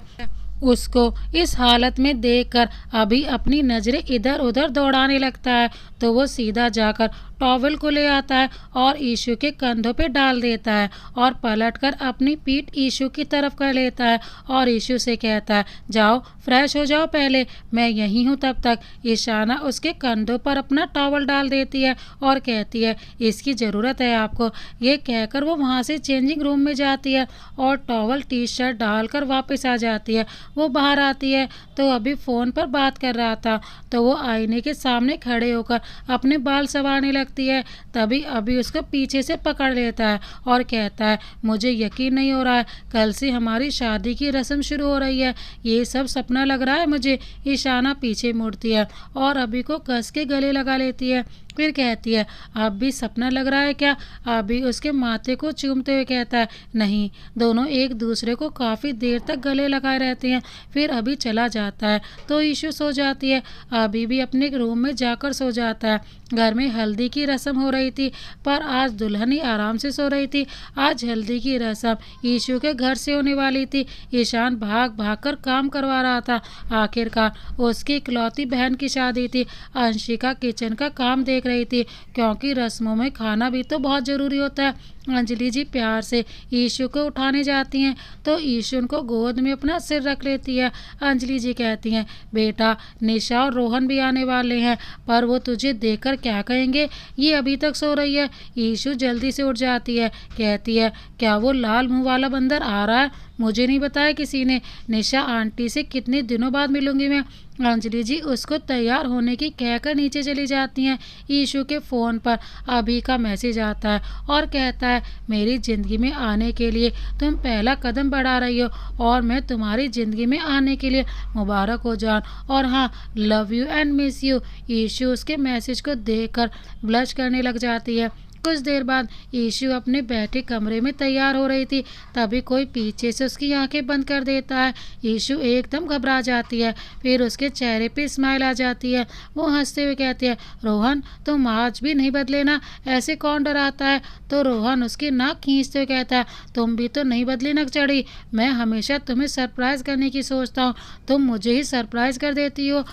तुम्हें तो मैं तुम्हारी खुशबू से ही पहचान लेती हूँ। आज भी तुम लेट हो, उसकी सज़ा तुम्हें मिलेगी और मुझे बताकर भी मैं तुमसे बात नहीं करूँगी। रोहन हंसते हुए कहता है, तुम तो ये भी कहती थी अगर शादी करूँगी तो सिर्फ तुमसे करूँगी, पर तुमने तो मुझे छोड़ दिया ना। तो ईशु मुँह फुलाते हुए कहती है, तुम जैसे लाल मुँह वाले बंदर से शादी कौन करेगा? तो रोहन कहता है, हाँ हाँ तुम्हें ज़िंदगी भर कौन झेलेगा। सही है मुसीबत दूर हुई, मुझे तो लग रहा था कहीं तुम मुझसे ही शादी ना कर लो। दोनों एक दूसरे से बात करने लग जाते हैं। तभी वहाँ निशा जी आ जाती हैं, यानी कि रोहन की मम्मी। वो ईशु से कहती हैं, बेटा बहुत सुंदर लग रही हो। ईशु निशा आंटी चिल्लाते हुए उनके गले लग जाती है। आंटी आप बहुत लेट आए हैं और मुझे बताया भी नहीं आप आने वाले हो। निशा जी बोली, बेटा सरप्राइज़ देना कहते हैं, चलो अब नीचे चलो, सब तुम्हारा ही वेट कर रहे हैं। कुछ देर में हल्दी की रस्म शुरू होने वाली है। अभी और उसके परिवार वाले आ गए हैं। ईशु उनके पीछे पीछे चलने लगती है। तभी वह अंजलि जी आती हैं और काजल निकाल कर उसके कान के पीछे लगा देती हैं और कहती हैं, बहुत सुंदर लग रही हो, किसी की नज़र ना लगे बेटा। ईशु मुस्कुराते हुए उनके गले लग जाती है और कहती है, जब तक आप हैं मेरी बुरी नज़र से रक्षा से बचाने के लिए मुझे कुछ नहीं होगा। वो चारों नीचे आ जाते हैं। ईशु को इतना खुश देखकर ईशान की आंखों में पानी आ जाता है और वो सलीके से साफ कर लेता है। ईशान को यूं देखकर अंशिका कहती है, ईशान आज ईशु का भी प्यार पूरा हो रहा है और वो तुमसे दूर थोड़ी जा रही है, यहीं तो है अपने सामने। और अगर तुम ऐसा करोगे तो ईशु रोने लग जाएगी। ईशान उसकी बात सुनकर अपने आप को नॉर्मल कर लेता है। अंशिका उसके गले लग जाती है। फिर वो भी नीचे आकर युग, ईशु का भाई यानी ताऊ का लड़का, के पास आकर खड़ा हो जाता है। वो तीनों बचपन से साथ थे, ईशु, युग और रोहन, ये तीनों साथ ही रहे थे। ईशु के नीचे आते ही सबकी नज़र ईशु की तरफ चली जाती हैं। पीली साड़ी में फूलों की ज्वेलरी, अपने बालों की चोटी बनाकर आगे कर रखा था, हल्का मेकअप, काजल से सनी आंखें, पैरों में पायल, वह पलके झुकाए चल रही थी जिससे वो और भी खूबसूरत लग रही थी। अभी की नज़रें आज ईशु से हटने का नाम नहीं ले रही थी। अभी को अपनी तरफ यूँ देखता पाकर ईशु के चेहरे पे शर्म की लालिमा आ जाती है। वो अपनी नज़रें झुका लेती है। आज अभी भी कह डा रहा था। पीले रंग का कुर्ता, ब्लू जीन, सिल्की बाल माथे पे गिरे हुए थे। उसकी भूरी आंखें बहुत खूबसूरत लग रही थी। एक हाथ में ब्रांडेड वॉच, दूसरे हाथ में कड़ा, गॉगल्स, इन सब में वो बहुत हैंडसम लग रहा था। सबने पीले रंग के कपड़े पहन रखे थे, सब एक जैसे लग रहे थे। हर जगह पीले रंग के डेकोरेशन की गई थी। ईशु और अभी को ले जाकर एक जगह बैठा दिया गया था। उनके बीच पीले रंग की झीनी सी चादर थी जिससे दोनों एक दूसरे को साफ नहीं देख पा रहे थे। अभी बार बार ईशु को देखने की कोशिश कर रहा था तो आरव उसके पास आकर कहता है, भाई भाभी को 2 दिन बाद आराम से देखना, तेरी ही है। सब लोग आरव की बात सुनकर मुस्कुरा उठते हैं। वहीं ईशु शर्म के मारे नीचे गर्दन किए बैठी थी। उसके चेहरे पर हल्की सी लालिमा थी। अंजलि जी और आरती उनकी बलैयां लेती हैं। खुशी के मारे उनकी आंखों में आंसू आ जाते हैं। अंजलि जी अब निश्चिंत थी कि ईशु अच्छे घर में जाएगी जहां सब लोग उसका ख्याल रखेंगे। ईशु को सब लोग वहां उसके बचपन से पसंद करते थे। हल्दी की रस्म शुरू होती है। सबसे पहले अभी को हल्दी लगती है। सबसे पहले आरती जी अभी को हल्दी लगाती है, वहीं दूसरी तरफ ईशु को अंजलि हल्दी लगाती है। सब लोग एक एक कर हल्दी की रस्म पूरी करते हैं। सौम्या कहती है, अविका और जानवी से, तुम्हारी फ्रेंड की हल्दी है तो कुछ गाना वाना बजाओ, ये रूखा सूखा लग नहीं रहा है शादी है।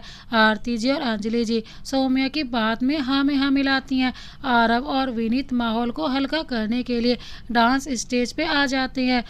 सुनो कल रात की कहानी, पीली में राइड वाइन पुरानी, लाख रोका था यारों ने कि ना कर तू मनमानी। दोनों जानवी और अविका को स्टेज पर खींच लेते हैं और उनके साथ डांस स्टेप करते हुए, ओ मैडम तेरी चाल, तेरी सिल्की सिल्की बाल, अब मैं इससे ज़्यादा क्या कहूँ, मैं नशे में टल्ली हो गया, ओए की करिए। अभिनव जी, आरती जी, गजेंद्र जी और अंजलि जी को स्टेज पर ले आते हैं। सौम्या, ईशान, अभिषेक और अंशिका भी उनको ज्वाइन कर लेते हैं। फिर सभी एक साथ मुंडे कुरियर सब मिल जाएंगे हो, क्रेजी के सब फ्लोर पे आएंगे, सारे मिल के नोट उड़ाएंगे, जूम करके वीडियो बनवाएंगे। सब एक साथ डांस करने लग जाते हैं। रोहन ईशु और निशा जी को स्टेज पर ले आता है और उनको गोल गोल घुमाते हुए, सारी रात सारी दारू सारी मैंने खींच दी, वेडिंग है यार की तो कम पार्टी वेद में, सादा हो गया, ओए की करिए यो हनी सिंह। ओ सब लोग मस्ती करते देख सब लोग डांस करने लग जाते हैं। अब वहाँ पे मस्ती का माहौल था। कुछ देर बाद वो लंच कर लेते हैं। शाम को संगीत की रस्म थी। सब उसके लिए तैयार होने और कुछ देर आराम करने चले जाते हैं। सबके रूम में जाने के बाद ईशु जैसे अपने रूम में जाती है, कोई उसको पकड़कर दीवार से सटा देता है। ईशु की सांसें रुक जाती हैं और अपने सामने अभी को देखकर उसकी सांसें तेज चलने लग जाती हैं। फिर वो धीरे से कहती है, आप फ्रेश हो जाइए और मुझे भी होने दीजिए। वो अपनी हालत अभी को दिखाते हुए कहती है तो अभी कहता है, अभी नहीं, अभी तो मैं तुम्हें अपने प्यार की हल्दी लगाने वाला हूँ। ईशु उससे कहती है, पर अभी यहाँ हल्दी नहीं है। तो अभी अपने पीछे लाया हुआ कटोरा आगे कर देता है जिसमें में हल्दी थी। तो ईशु कहती है, आप ये कब लेके आए? तो अभी कहता है, मैंने इसको छुपा लिया था, मैंने पहले ही सोच लिया था तुम्हें हल्दी लगाऊंगा, पर बाहर मौका ही नहीं मिला, अब मौका मिला तो अब सही। वो ईशु से कहता है, चलो अब मुझे हल्दी लगाओ। वो हल्दी का कटोरा ईशु के आगे कर देता है। ईशु प्यार से अभी के दोनों गालों पे हल्दी लगा देती है। फिर वो अभी से कहती है, चलो अब जाओ, कोई देख लेगा तो क्या सोचेगा। अभी उसको वापस अपने हाथों के घेरे में ले लेता है और कहता है, जान तुमने तो हल्दी लगा दी पर मैंने तो नहीं लगाई। वो अपना गाल ईशु के गाल से सटा देता है। ईशु के गाल शर्म से लाल हो जाते हैं। अभी अपने हाथों में हल्दी लेकर ईशु के गर्दन पर लगा देता है। ईशु की आंखें अपने आप बंद हो जाती हैं। वो उसकी गोरी गर्दन भी चूम लेता है। फिर अभी उसकी खुली कमर पे हल्दी लगा देता है। उसकी छुअन से ईशु के शरीर में बिजली कौंध रही थी। अभी ईशु के कमर को पकड़कर खुद की तरफ खींच लेता है, जिससे ईशु के हाथ अभी के कंधे पर आ जाते हैं। उसकी धड़कनें तेज हो रही थी। उसकी आवाज़ अभी साफ सुन पा रहा था। ईशु की आंखें अभी भी बंद थी। अभी उसकी दोनों बंद आंखों को चूम लेता है। फिर उसके होठ ईशु के होठों से अपना फासला मिटा देता है। थोड़ी देर बाद अभी उससे अलग होता है। ईशु शर्म के कारण उसकी आंखों में नहीं देख रही थी। उसके गाल गुलाबी हो गए थे। अभी उसके माथे को चूम लेता है और कहता है, जाओ फ्रेश हो जाओ, मैं भी जा रहा हूँ। अभी वहाँ से चला जाता है। ईशु शर्माती बाथरूम में घुस जाती है। आज अभी ने ईशु को इस तरह से छुआ था जिससे ईशु शर्मा रही थी। संगीत का सेटअप हो चुका था। संगीत अभी के घर के लॉन में होने वाला था। सब कुछ अच्छा लग रहा था। अभी खुशी से तैयार हो रहा था क्योंकि सिर्फ आज का दिन था। कल रात वो ईशु को अपना बना लेगा। ये रात उससे काट ही नहीं कट रही थी। समय बढ़ रहा था। तेजी से सब लोग संगीत के लिए तैयार हो रहे थे। पार्ट का थीम था जिसमें ड्रेस कोड के अकॉर्डिंग लेडीज को साड़ी डालनी थी और जेंट्स को पैंट कोट। सब लोग एक जैसे कपड़ों में जच रहे थे। सिर्फ दूल्हा और दुल्हन अपनी पसंद के कपड़े पहन सकते थे। ईशाना को लेकर अंजलि जी और अंशिका दोनों अभी के घर चली जाती हैं। जैसे ही अभी की नज़र ईशाना पर जाती है, वो एक बार फिर चौंक जाता है क्योंकि ईशाना का चेहरा पूरा दमक रहा था। गोल्डन लहंगे में वो बेहद खूबसूरत लग रही थी। अभी ने वाइट पैंट कोट डाला हुआ था। अभी ईशाना का हाथ पकड़कर ऊपर स्टेज पर चला जाता है। कुछ देर में संगीत का प्रोग्राम शुरू होता है। शुरुआत अंजलि, गजेंद्र जी और अभिनव और आरती जी से होती है। सब लोग उनके डांस को देखने के लिए उत्साहित हो जाते हैं। अभी ईशाना का हाथ पकड़कर अपने होठों से लगा लेता है। ईशु मुस्कुरा देती है, ए मेरी जौहर जबी, तुझे मालूम नहीं तू अभी तक है हंसी और मैं जवां, तुझ पे कुर्बान मेरी जान मेरी जान। उन चारों की परफॉर्मेंस देखकर ईशान सीटी बजाने लगता है। चारों लोग शर्मा जाते हैं। फिर वो स्टेज से नीचे आ जाते हैं। तभी सौम्या कहती है, इनकी क्यूट सी परफॉर्मेंस के लिए तालियां होनी चाहिए ना। तो सब लोग हुटिंग करने लगते हैं। तो सौम्या कहती है, तो बजाओ ना। चारों ओर तालियों की आवाज़ गूंज जाती है। फिर बारी आती है जानवी और अविका की और उन दोनों के पार्टनर आरव और विनीत थे। बन्नों की मेहंदी क्या कहना, पन्नों का जोड़ा क्या कहना, बनने लगे हैं फूलों का गहना। आरव विनीत स्टेज पर डांस करने आ गए और लड़कियों को चैलेंज कर दिया। लड़कों वालों की तरफ से भी कुछ लड़के डांस के लिए आ गए। ओ बन्नों की सहेली रेशम की डोरी, चुप चुप के शर्माए देखे चोरी चोरी। तो फिर अपनी अविका और जानवी भी कहाँ कम थी। आखिर उनको ही तो चैलेंज पूरा करना था। तो उसको भी कुछ लड़कियां ज्वाइन कर लेती हैं। वो स्टेज पर आग लगा देती हैं। चारों तरफ वोटिंग शुरू हो जाती है।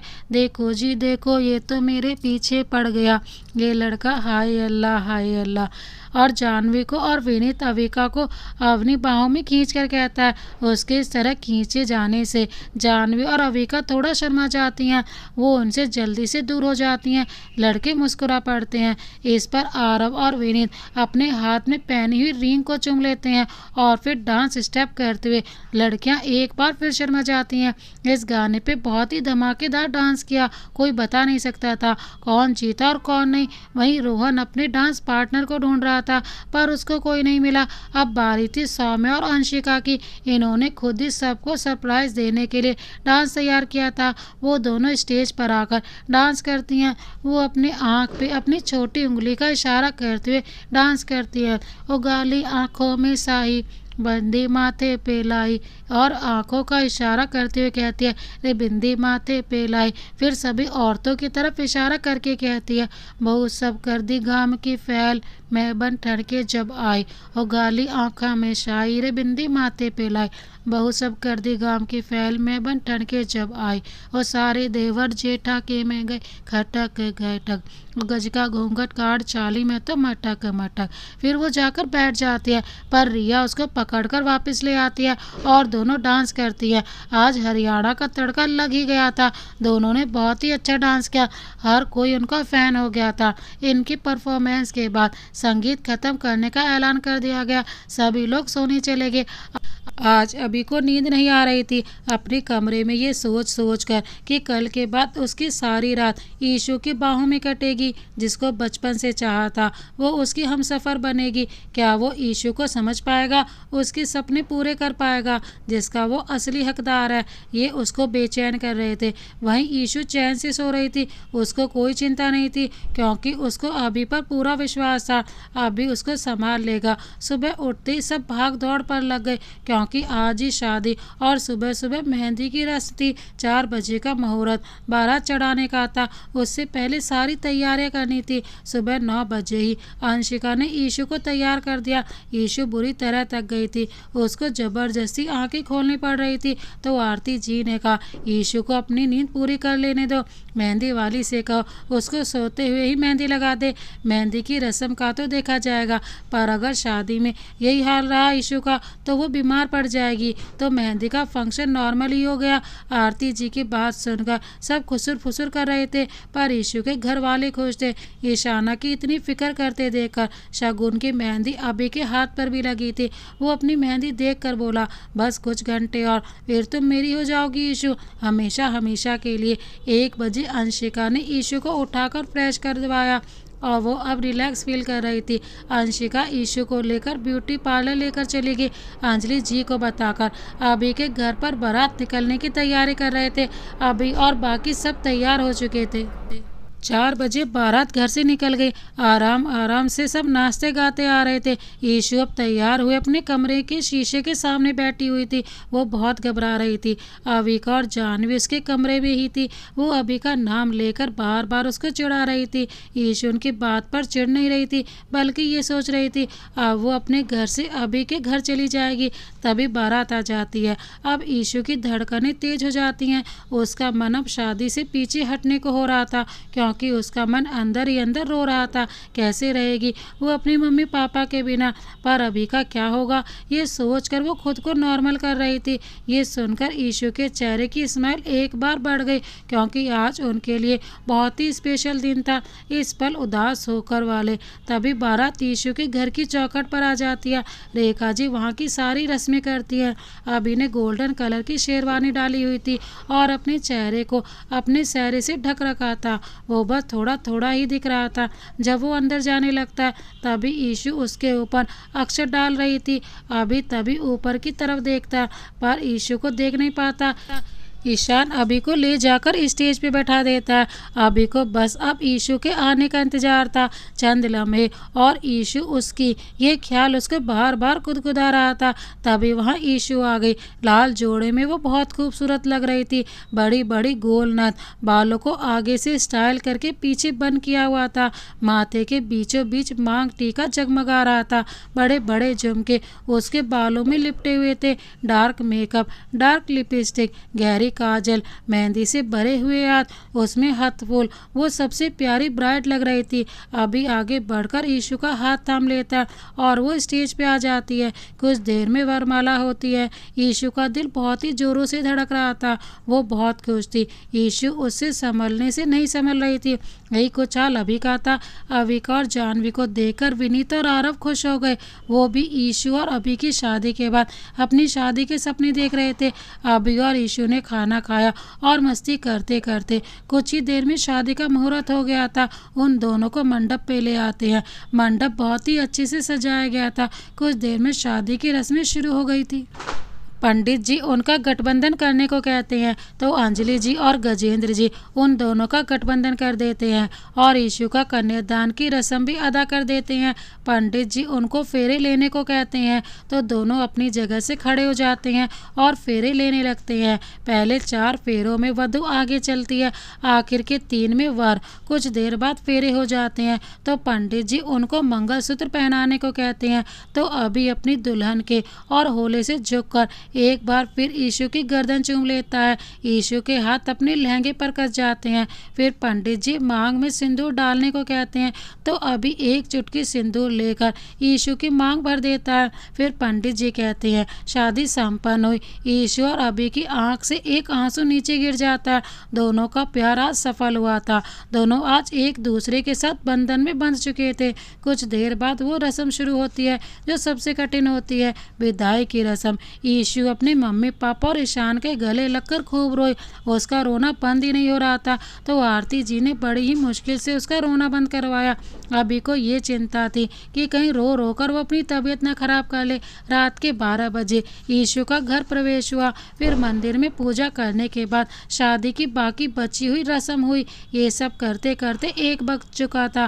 फिर सौम्या यीशु को अभी के रूम में ले जाती है जो जगमगा रहा था। ये देखकर यीशु की धड़कनें बढ़ गई। वो अपनी बेचैनी को दूर करने के लिए इधर उधर घूमने लगती है तो सौम्या उसको छेड़ते हुए कहती है बस करो यीशु, अब तुम्हारी बेचैनी अभी ही दूर कर सकता है, तुम अपने पैरों को तकलीफ मत दो। ये सुनकर यीशु शर्मा जाती है। कुछ देर यूं ही यीशु को छेड़ने के बाद सौम्या चली जाती है। यीशु अभी का वेट करने लग जाती है। अभी कमरे में आता है। यीशु को देखकर उसके कदम वहीं रुक जाते हैं। अभी जैसे ही कमरे में आता है उसकी धड़कन तेज हो जाती है। वो यीशु को देखता है जो अपने दुपट्टे को बेड पर रखकर इधर उधर घूम रही थी। ब्लाउज स्लीवलेस था। पीछे से उसका ब्लाउज पूरा डोरियों के कारण अटका हुआ था।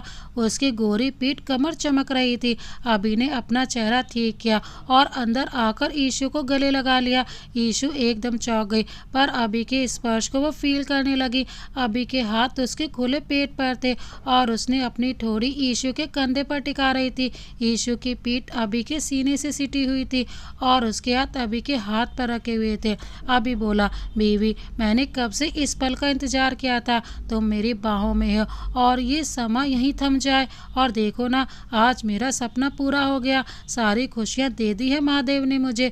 मैं बहुत खुश हूँ। यीशु पलटकर अभी के गले लग गई और बोली अभी मैंने भी बचपन से इसी वक्त का इंतजार था। मुझे इसकी उम्मीद नहीं थी। आप कभी मेरे हो जाएंगे पूरी तरह से। कुछ देर बाद यीशु अभी से दूर होने लगी तो अभी ने यीशु को अपनी बाहों में कैद कर लिया। अभी यीशु के कान में झुककर बोला आज बहुत सुंदर लग रही हो। अभी आगे बोला दिल करता है तुम्हें यूं ही अपनी बाहों में रखूं और यूं ही देखता रहूं। वैसे आज हमारी वेडिंग नाइट है तो अगर हमने सब रस्म निभाई है तो ये भी अच्छे से निभानी चाहिए। आखिरकार मैंने इसके लिए बहुत वेट किया है। अभी की बातें सुनकर यीशु की आंखें शर्म से झुक गई और उसके गाल लाल हो गए। वो अभी के सीने पर मारती बोली बेशरम आदमी। अभी सीरियस होकर बोला I want to feel you. अभी की आवाज़ में एक कशिश थी जो यीशु को अंदर तक झकझोर गई। वो अभी की नशीली आंखों में देखने लगी। कब उन दोनों के होठ मिल गए पता ही नहीं चला। यीशु तो बस एक एहसास में खोई हुई थी। दोनों अपनी बढ़ती हुई सांसों को रोकने की कोशिश कर रहे थे।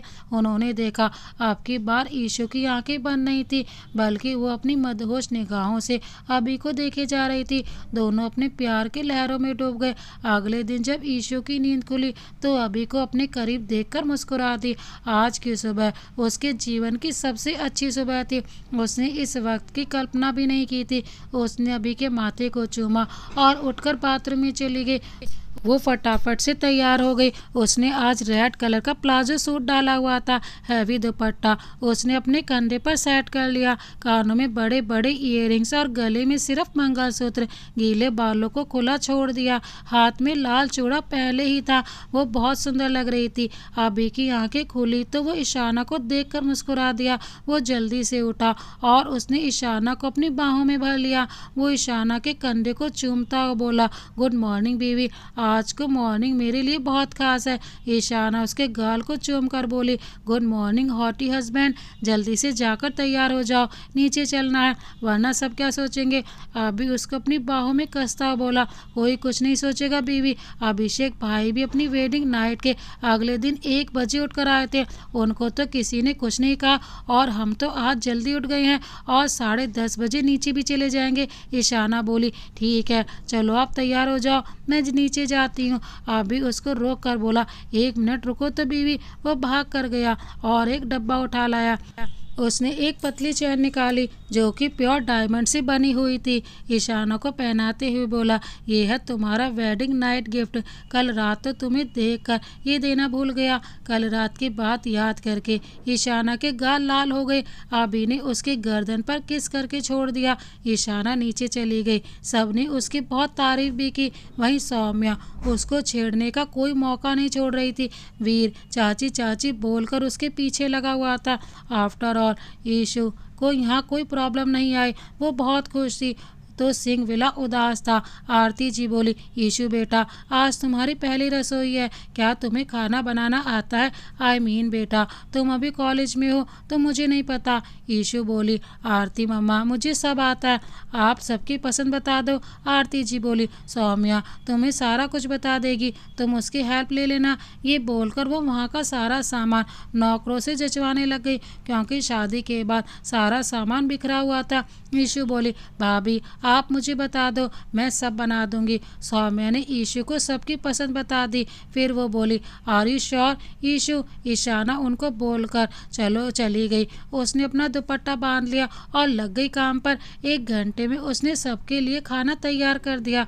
उसने अभी और वीर की पसंद की कचौरी और खीर बनाई थी। बाकी सबके लिए सूजी का हलवा था, मटर पनीर की सब्जी और मिक्स वेजिटेबल पूरियाँ। वो अपने काम में बहुत परफेक्ट थी तो उसने सब कुछ अच्छे से तैयार कर लिया। सौम्या ने मेड की हेल्प से खाना डाइनिंग टेबल पर लगवा दिया। सब लोग खाना खाने आ गए। अभी कचौरी खाकर बोला, मॉम घर का शेफ चेंज किया है क्या या फिर होटल से मंगवाया है खाना? सौम्या बोली, अभी अब तो नया शेफ परमानेंट हमारे घर में शिफ्ट हो गया है। अभी समझ गया, खाना ईशु ने बनाया है। उसने नजरें बचाकर ईशु की तरह फ्लाइंग किस दे दिया पर यह हरकत सबसे बच नहीं पाई थी। पर कोई कुछ नहीं बोला। खाना खाने के बाद सबने ईशु को कुछ न कुछ दिया। अभी ने अपनी कंपनी के पेपर ईशु को दे दिया। अब उसकी कंपनी का उसका हक था। कॉलेज कंप्लीट करने के बाद ईशु कंपनी ज्वाइन करने वाली थी। समय तेजी से बढ़ रहा था। उसमें ईशु और अभी का प्यार भी परवान चढ़ रहा था। ईशु ने अपना कॉलेज कंप्लीट करके ऑफिस ज्वाइन कर लिया था। इसी बीच अविका और आरव दोनों की शादी हो गई अपने अपने पार्टनर से। इसी बीच सौम्या ने और अंशिका ने खुशखबरी सुनाई। सौम्या को जब 7वां महीना लगा तो ईशु ने छुट्टी ले ली क्योंकि अब वो पूरी तरह से सौम्या का ख्याल रखना चाहती है। इसी बीच छोटे मोटे झगड़े अभी और ईशाना के बीच होने लगे। आजकल अभी उस पर कुछ ज़्यादा ही गुस्सा करने लग गया था। वो उसको बोल देता, कंपनी की जिम्मेदारी दे दी है तुम्हें पर तुम अपना काम अच्छे से नहीं कर रही हो। पर ईशु सबके सामने खुश रहने की कोशिश करती थी पर अंदर ही अंदर वो बहुत घुट रही थी। बीतते दिन के साथ सौम्या की और अंशिका की डिलीवरी हो गई। सौम्या ने बेबी गर्ल और अंशिका ने बेबी बॉय को जन्म दिया। जैसे ही ईशु ने सौम्या के बच्चे को अपनी गोद में लिया उसके मन की ममता जाग उठी। वो भी अब माँ बनना चाहती थी। उसने सोच लिया था वो अभी से इस बारे में बात करके रहेगी। खाना खाने के बाद सब अपने रूम में चले गए। आरती जी बोली, बेटा अभी का वेट मत करो, वो आ जाएगा। अभिनव जी बता रहे थे आजकल उस पर काम ज़्यादा बढ़ गया है। अभिषेक भी आजकल ऑफिस नहीं जा रहा है और तेरे पापा भी आधा दिन ही ऑफिस जाते हैं। ईशु बोली, मम्मा अब तो वानी सौम्या की बेटी 3 महीने की हो गई है। मैं अब ऑफिस जाना चाहती हूँ क्योंकि कब तक घर पर रहूँगी। मुझ पर अभी ने ऑफिस की जिम्मेदारी दी है। आरती जी बोली, ठीक है बेटा तुम कल से ऑफिस जाना शुरू कर दो, यहाँ का काम हम देख लेंगे। ये बोलकर आरती जी अंदर चली गई। ईशु अभी का इंतजार करने लगी। ईशु ने सोच लिया था वो बच्चे के लिए अभी से बात करेगी। अभी नशे की हालत में घर आया। एक लड़की उसको सहारा दिए हुए थी। ये देखकर ईशु का मन रोने लग गया। उसने सपने में भी नहीं सोचा था अभी ऐसे भी इस हालत में घर आएगा। वो अभी को सहारा देने लगी, तभी अभी ने उसको धक्का दे दिया और बोला, तुम मुझसे दूर रहो, मेरे करीब आने की कोशिश मत करना, घिन आती है मुझे तुमसे। मुझे तान्या मेरे कमरे में छोड़ कर आएगी, समझी तुम। तान्या अभी को उसके कमरे में ले जाने लगी। अभी उसको रास्ता बताने लगा। ईशु उनके पीछे आ रही थी। जैसे तान्या ने अभी को लिटाया तो वो अभी के ऊपर झुक गई, जिससे ईशु को लगा वो दोनों किस कर रहे हैं। कुछ देर बाद तान्या उससे अलग हुई। अभी बोला, तनु लेट बहुत हो गया है, तुम आज यहीं रुक जाओ। ईशु ने तान्या को दूसरे कमरे में भेज दिया और खुद अंदर आ गई।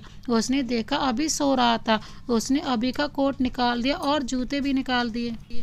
फिर वो सोफे पर जाकर बैठ गई। उसने पूरी रात अभी को देखते देखते ही बिता दी। उसके आंसू रुकने का नाम नहीं ले रहे थे। उसकी आंखों में नींद नहीं थी। 4 बजे वो उठकर तैयार हो गई। उसका सिर बहुत दर्द कर रहा था। नहाने की वजह से उसको थोड़ा फ्रेश फील हुआ। उसने अपने लिए हार्ड कॉफ़ी बना ली और हॉल में बैठकर पीने लगी। वो सोच रही थी अभी का बिहेवियर इतना चेंज कैसे हो गया। सुबह जब अभी उठा तो उसको ईशु नजर आई। उसके हाथ में नींबू पानी था, पर अभी उसको इग्नोर करके चला गया। ईशु के आंखों से एक बार आंसू गाल पर आ गए। उसकी आंखें सूजी हुई थी और लाल थी। सबके उठने से पहले वो ऑफिस चली गई और घर के नौकर को बोल गई आरती जी से कहना वो अपने घर गई है। जब आरती जी को पता चला तो उसको कुछ अजीब लगा, पर उसने ज़्यादा ध्यान नहीं दिया। जब आरती जी ने तान्या के बारे में पूछा तो अभी ने कहा वो उसके फ्रेंड है और वो साथ में एक प्रोजेक्ट कर रहे हैं। रात में लेट होने के कारण उसने तान्या को वहीं रोक लिया। सबने उसकी बात मान ली। किसी ने ज़्यादा ध्यान भी नहीं दिया। अभी लगातार 1 महीने तक ईशु को इग्नोर कर रहा था। ईशु से बात करने की कोशिश करती, पर वो काम का बहाना बना देता।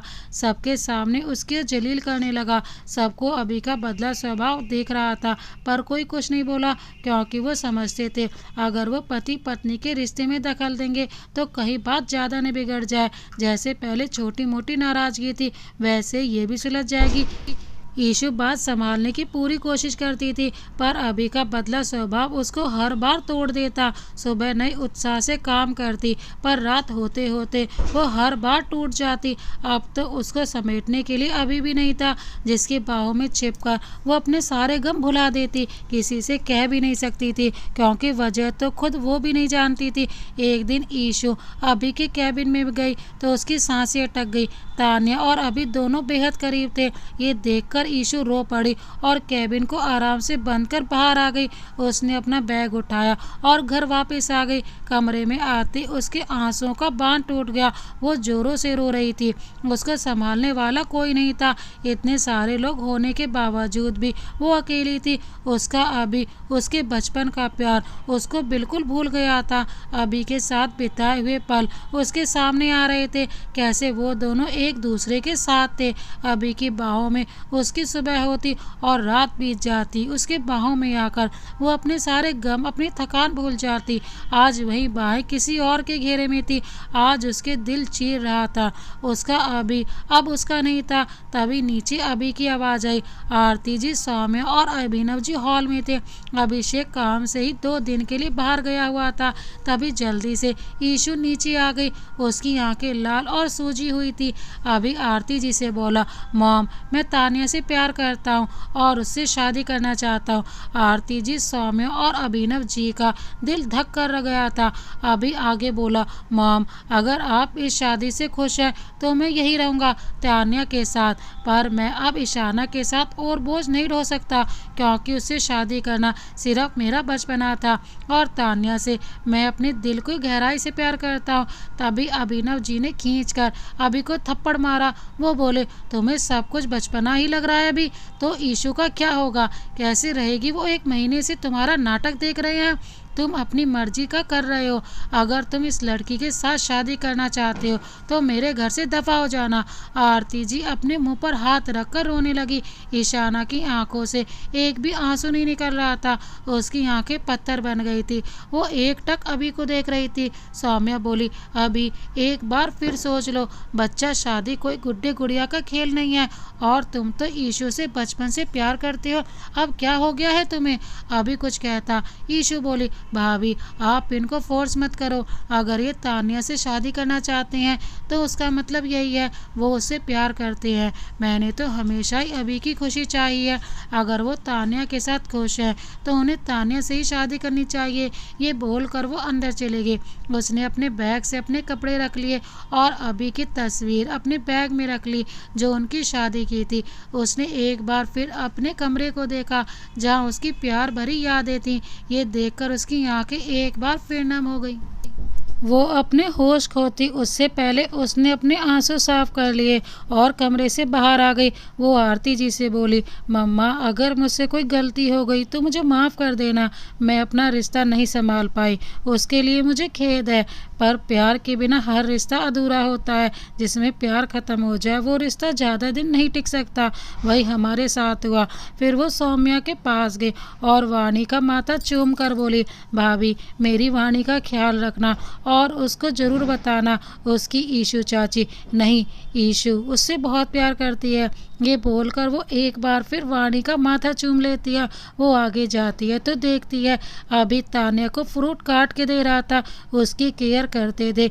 ईशु मन ही मन बोली, कभी मेरा इतनी केयर नहीं किया आपने, शायद आप मुझसे प्यार नहीं करते थे, पर अब तुम्हें अपना प्यार मिल गया है तो ऑफ कोर्स तुम बहुत खुश होगे।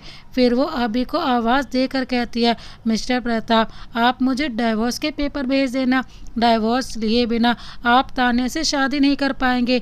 ये बोलकर वो चली जाती है। कोई उसको रोकने की हिम्मत भी नहीं करता, क्योंकि किस लिए वो ईशु को रोकते।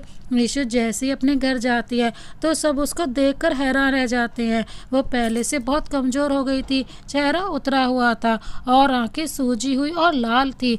अंजलि जी हॉल में अंशिका और ईशान का बेटा उसको खिला रही थी। ईशु को इस हाल में देखकर उन्होंने अंश और ईशान को दे दिया और वो ईशु के पास गई। ईशाना उनके गले से लग गई और जोरों से रोने लगी। ईशु को यूं रोता देखकर अंजलि जी का कलेजा मुंह को आ गया। उनको समझ नहीं आता ईशु रो क्यों रही है, आखिर हुआ क्या है ईशु को जो ईशु ऐसे रो रही है। उनको बहुत डर लग रहा था। वो ईशु के बाल सहलाते हुए बोली, क्या हुआ बच्चा, क्यों रो रही हो। ईशु रोते बोली, मम्मा सब खत्म हो गया, अभी मुझसे प्यार नहीं करता, वो किसी और से शादी कर रहा है। अंजलि जी के पैरों के नीचे से जमीन निकल गई। उन्होंने कभी सोचा भी नहीं था अभी ऐसा करेगा ईशु के साथ। उन्हें तो लगता था अभी ईशु को सबसे ज़्यादा प्यार करता है। अंजलि जी ईशु को अपने कमरे में ले गए। अंशिका भी उनके पीछे आ गई। उसने ईशान और गजेंद्र जी को कॉल कर दिया। ईशु रोते रोते सो गई। जब शाम को पूरी बात पता चली तो उनको भी बहुत गुस्सा आया, पर ईशाना की वजह से उन्होंने कुछ नहीं कहा। वो अपनी लाडली को जान से ज़्यादा प्यार करते थे। उसको इस हालत में देखकर उनको बहुत बुरा लगता। आगे वाले 2 दिन बहुत ही बदतर निकले। उसके अगले दिन अभी ने डाइवोर्स पेपर्स भेज दिए। अगले दिन वो शादी करने वाले थे। ईशु ने चुपचाप डाइवोर्स पेपर्स पर साइन कर दिए, पर उसके दिल की बात वो ही जानती थी। वो अभी से अपनी जान से भी ज़्यादा प्यार करती थी। अभी शादी करने वाला है, ये सोच सोच कर ही वो रोने लग जाती। वो अब कभी अभी को फेस नहीं कर सकती थी, क्योंकि वो कभी भी अभी को किसी के साथ नहीं देख सकती थी। भले ही अभी को फ़र्क ना पड़े, पर उसको बहुत फ़र्क पड़ता था। उसने अपनी मम्मी पापा और ईशान को समझा दिया कि अभी की फैमिली से उनका रिलेशन जब से है तब से ईशु बहुत छोटी सी थी, पर अभी के और इसके रिश्ते की वजह से वो अपना रिश्ता ख़राब ना करे। ज़रूरी थोड़ी है ज़बरदस्ती किसी बंधन में बंधा जाए, इसीलिए उसने रिश्ता ना तोड़ने को समझाया। वो खुशी खुशी भले ही दुखी मन ही अभी की दूसरी शादी में चले जाएं। ईशु उनके जाते ही रो पड़ी। वो अपनी बालकनी से एक बार अभी को देखने की कोशिश कर रही थी ताकि वो उसको अपनी निगाहों में भर सके, फिर तो वो किसी और का हो जाएगा। कुछ देर बाद अभी भी बालकनी में आया, वही गोल्डन शेरवानी, उसमें अभी बहुत हैंडसम लग रहा था। ईशु अपनी नम आंखों से उसको देखने लगी। उसको देखते देखते वो खुद से ही बोली, काश अभी हम साथ होते, ज़्यादा प्यार ना सही, अगर थोड़ा सा प्यार भी मुझसे करते तो मैं उसके सहारे भी रह लेती, पर तुम तो मेरे बिना ही खुश हो। मेरा अभी तो कहीं गायब हो गया है। कसूर तुम्हारा नहीं है अभी, शायद मैं ही तुम्हें फोर्स कर रही थी मुझे प्यार करने के लिए। एक बार पहले भी तुम्हारी खुशी के लिए तुमसे दूर हो गई, आज भी होना पड़ रहा है, उसके लिए भी पीछे नहीं हटूंगी। बस ये उम्मीद करती हूँ तुम खुश रहो, मेरे लिए यही काफ़ी है। अब मैं तुम्हें और किसी के साथ नहीं देख सकती। अभी अंदर से मेरा सब कुछ जलता है जब जब तुम्हें तानिया के साथ देखती हूँ। अब नहीं होगा मुझसे, अब जा रही हूँ तुमसे दूर, हमेशा हमेशा के लिए। वो एकटक कभी को देखने लगती है जो फ़ोन पर बात कर रहा था। कभी यही बालकनी थी जब एक दूसरे को देखने के लिए आया करते और घंटों एक दूसरे को देखा करते थे। आज इस बालकनी में भी ईशु अकेली थी। अभी की जिंदगी से दूर जाने की बात पर ईशु की आंखें आंसुओं से भर गई। अभी को महसूस हुआ कोई उसको देख रहा था तो उसकी नज़र अपने आप ईशु की तरफ उठ गई, मगर वो ईशु को देख पाता उससे पहले ईशु पर्दे के पीछे हो गई। अभी एक बार फिर नज़र मारकर अंदर चला गया। उसके जाते ही ईशु बाहर आ गई। फिर उसने अपने ज़रूरत का सामान उठाया और ट्रेन की तरफ बढ़ गई। वो एयरप्लेन से इसलिए नहीं गई क्योंकि ईशान और गजेंद्र जी उसको ढूंढ लेते। उसने अपनी सिम निकालकर तोड़कर फेंक दी और अपनी सीट पर आकर बैठ गई। उसकी आंखों से आंसू बह निकले। उसने उनको साफ करने की कोशिश भी नहीं की। ईशु अपनी कहानी एक लड़की को बता रही थी। तभी ईशु बोली, तो ये थी मेरी कहानी और तब से मैं तुम्हारे पास रह रही हूँ रिया, क्योंकि बाकी सबको तो मैं छोड़ आई। रिया बोली, बहुत ही दर्द भरी कहानी है तुम्हारी, पर तुमने ये नहीं जाना क्या गलती थी तेरी। ईशु ईशु बोली, रिया मैं बहुत टूट गई थी, अभी के बर्ताव ने मुझे तोड़ दिया, उससे ज़्यादा मैं खुद के प्यार को जली नहीं कर सकती थी। ये बोलकर उसके आंसू एक बार फिर उसके गालों पर आ गए। सादा सा वाइट प्लाजो सूट, गले में वही अभी की पहनाई हुई चैन, चेहरा बिल्कुल मुरझा गया था जैसे उसने जीने की चाह ना हो, बस नीरस हो गई थी उसकी ज़िंदगी, कोई रंग नहीं था उसकी ज़िंदगी में। ईशु ने रिया से कहा, प्लीज़ रिया मैं कुछ वक्त अकेले रहना चाहती हूँ। रिया बोली, अपनी तबीयत फिर से ख़राब मत कर लेना ईशु, बड़ी मुश्किल से डिप्रेशन से बाहर आई है, प्लीज़ यार खुद को संभाल, देखना कभी ना कभी तो अभी आएगा जब उसको अपनी गलती का पता चलेगा। ईशु बोली, वो अपनी गलती में बहुत खुश होगा रिया, और रही मेरे जीने की चाह, वो उस दिन ही ख़त्म हो गई थी जिस दिन अभी ने मुझे इग्नोर करना शुरू कर दिया था, तिल तिल करके तभी मरना शुरू हो गई थी। बस अब तो नाम की ही ज़िंदगी है, नाम के लिए ही मैं जिंदा हूँ। रिया बोली, पर मेरी तो सिर्फ तू ही है ना, प्लीज़ यार अपना ख्याल रख, मैं आती हूँ। उसके जाते ही ईशु रोने लगी और उसने कस के अभी की और अपनी तस्वीर गले से लगा ली। 1 साल होने को आया था। उस बात को ईशु जितना भुलाने की कोशिश करती अभी उतना ही याद आता वो किसी और का है। ये सोच सोच कर वो जिंदा होते ही भी पल पल मरती थी। कोई नहीं था उसका, बस एक रिया थी जिसने फोर्स करके आज उससे उसका पास्ट पूछ लिया, वरना वो हर वक्त चुप ही रहती। ईशु यहाँ की फेमस कंपनी में काम करती थी ऋषिकेश में, इसी से उसके गुजारा हो जाता, बाकी के पैसे वो यहाँ के अनाथालय में दे देती। उसने ना किसी से कांटेक्ट रखा, ना किसी से बात करने की कोशिश की, बस अपने में ही जाती थी। ईशु रिया के अलावा किसी से बात भी नहीं करती थी। एक बार उसने अभी को देखा था जब गोवा के फेमस होटल में वो रिसेप्शनिस्ट का काम कर रही थी, पर उसने खुद को अभी से बचा लिया। उसने सोचा तानिया के साथ हनीमून के लिए आया होगा, ये सोच कर भी वो बहुत दुखी हो गई, और तब ये वो ऋषिकेश में आ गई और यही जॉब करने लगी ताकि कभी अभी उसके सामने ना आए। वहीं मुंबई में वही प्रताप और जहाँ कभी उत्साह होता था आज बिल्कुल चुप्पी थी। वानी बाहर खेल रही थी, आरती जी और सौम्या उनके पास ही बैठी हुई थी। उन्होंने तब से अभी के साथ बात नहीं की, पर सौम्या उससे बात कर लेती। ईशाना के जाने के बाद बहुत कुछ हुआ था जिसके बाद अभी बिल्कुल टूट गया। तब सौम्या ने उससे बात की, वो तीनों ऑफिस में गए हुए थे। सौम्या बोली, मम्मी कहाँ होगी ईशु, सब कितने दिनों से उसको ढूंढ रहे हैं, पता नहीं कहाँ जाकर छुप गई है, क्या हम उससे नहीं मिल पाएंगे। आरती जी बोली, पता नहीं सौम्या कहाँ होगी मेरी ईशु, किस हाल में होगी, सबसे अलग हो गई सिर्फ अभी की वजह से। मेरी बच्ची का बहुत दिल दुखाया है उसने, मेरे अभी ने मेरी बच्ची को बहुत तंग किया है, क्या क्या नहीं सहा उसने, पर हम कभी समझ ही नहीं पाए उसको, सबकी नज़रों में बड़ी बनकर चली गई। सौम्या कहती है, मम्मा पहले अगर तान्या का सच पता चल जाता तो ईशु और अभी को अलग नहीं होना पड़ता। कितनी मुश्किलों के बावजूद दोनों एक हुए थे और भी अलग भी हो गए। अंजलि जी कहती हैं, जो किस्मत में लिखा होता है वो ही मिलता है हमें बच्चे, उससे ज़्यादा या कम नहीं। सौम्या पहले जो भी हुआ उसको याद करने लगी। फ्लैशबैक, जिस दिन ईशु घर से चली गई थी उसके कुछ देर बाद ही तान्या भी अपने घर चली गई। अपने कमरे में जाकर अभी रोने लग गया। सौम्या की नज़र उस पर पड़ गई। अभी को रोता हुआ देखकर वो अभी के पास गई। वो बोली, अभी क्या हुआ, अब तुम रो क्यों रहे हो? अब तो तुम्हें खुश होना चाहिए। ईशु तो तुम्हारी ज़िंदगी से चली ही गई है। अब तो तुम्हारे प्यार से तुम्हारी शादी हो रही है, वो चली गई है तुम्हारी ज़िंदगी से। अब एक नई शुरुआत करो तान्या के साथ। ये बोलकर वो जाने लगी। तभी अभी ने सौम्या को कस के पकड़ लिया और फूट फूट कर रोने लगा। वो बोला, मैं अपनी ईशु से बहुत प्यार करता हूँ भाभी, पर मुझसे एक गलती हो गई है जिसकी वजह से मुझे ईशु को खुद से दूर करना पड़ा। उसके बिना तो मैं अपनी ज़िंदगी सोच भी नहीं सकता हूँ। अभी सौम्या को सारी बात बताता है। आपको तो सब पता है भाभी। अब सौम्या का दिमाग खटक गया। वो अभी को बोली, क्या हुआ है बच्चे, बताओ, तभी तो कुछ कर पाऊंगी मैं। सब कुछ ना कुछ करके हल निकाल लेंगे। अभी बोला, भाभी आपको पता है 2 महीने पहले जब मैं 2 दिन बाहर मीटिंग के लिए गया था तब मैंने ड्रिंक कर ली और मैंने तान्या के साथ ज़बरदस्ती करने की कोशिश की और सुबह मैंने जब उसको अपनी बाहों में देखा तो मैं हैरान हो गया। मैंने अपने दिमाग पर बहुत जोर दिया पर मुझे कुछ याद नहीं आया।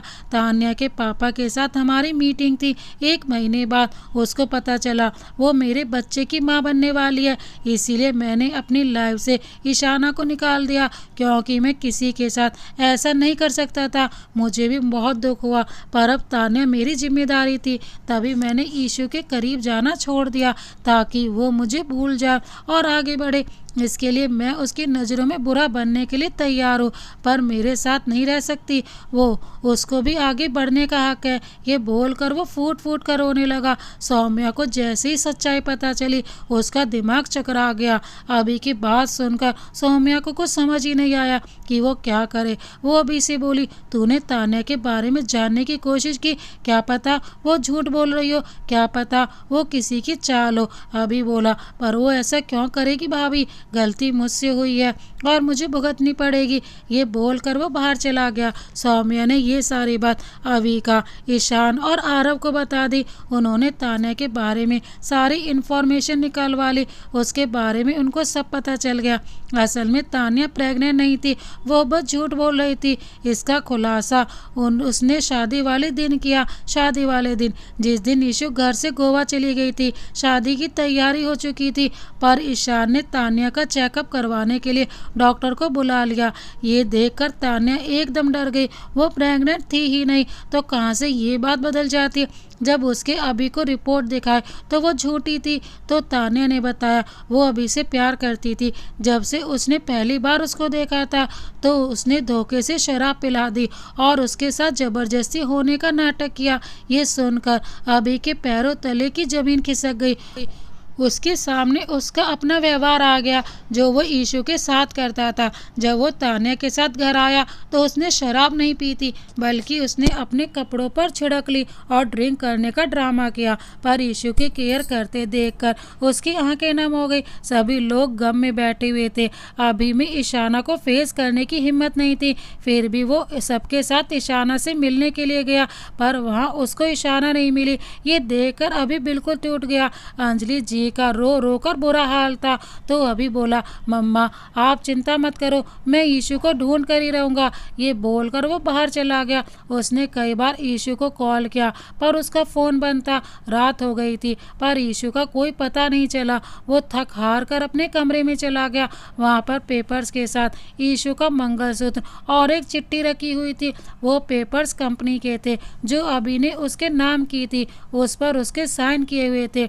उसने नोट पढ़ना शुरू किया। मैं जानती हूँ अभी तुम्हारी कोई मजबूरी होगी तभी तुम मुझे अपने से दूर कर रहे हो। मैंने तुम्हें जितना जाना है सिर्फ उतना ही बताया है। अगर तुम खुश हो तो मुझे देर हो गई शायद तुम्हें समझने में, या मैं कभी तुम्हें समझ ही नहीं पाई उसके लिए ज़िंदगी भर अफसोस रहेगा। आगे कुछ नहीं कहूँगी, बस अपनी लाइफ में खुश रहना।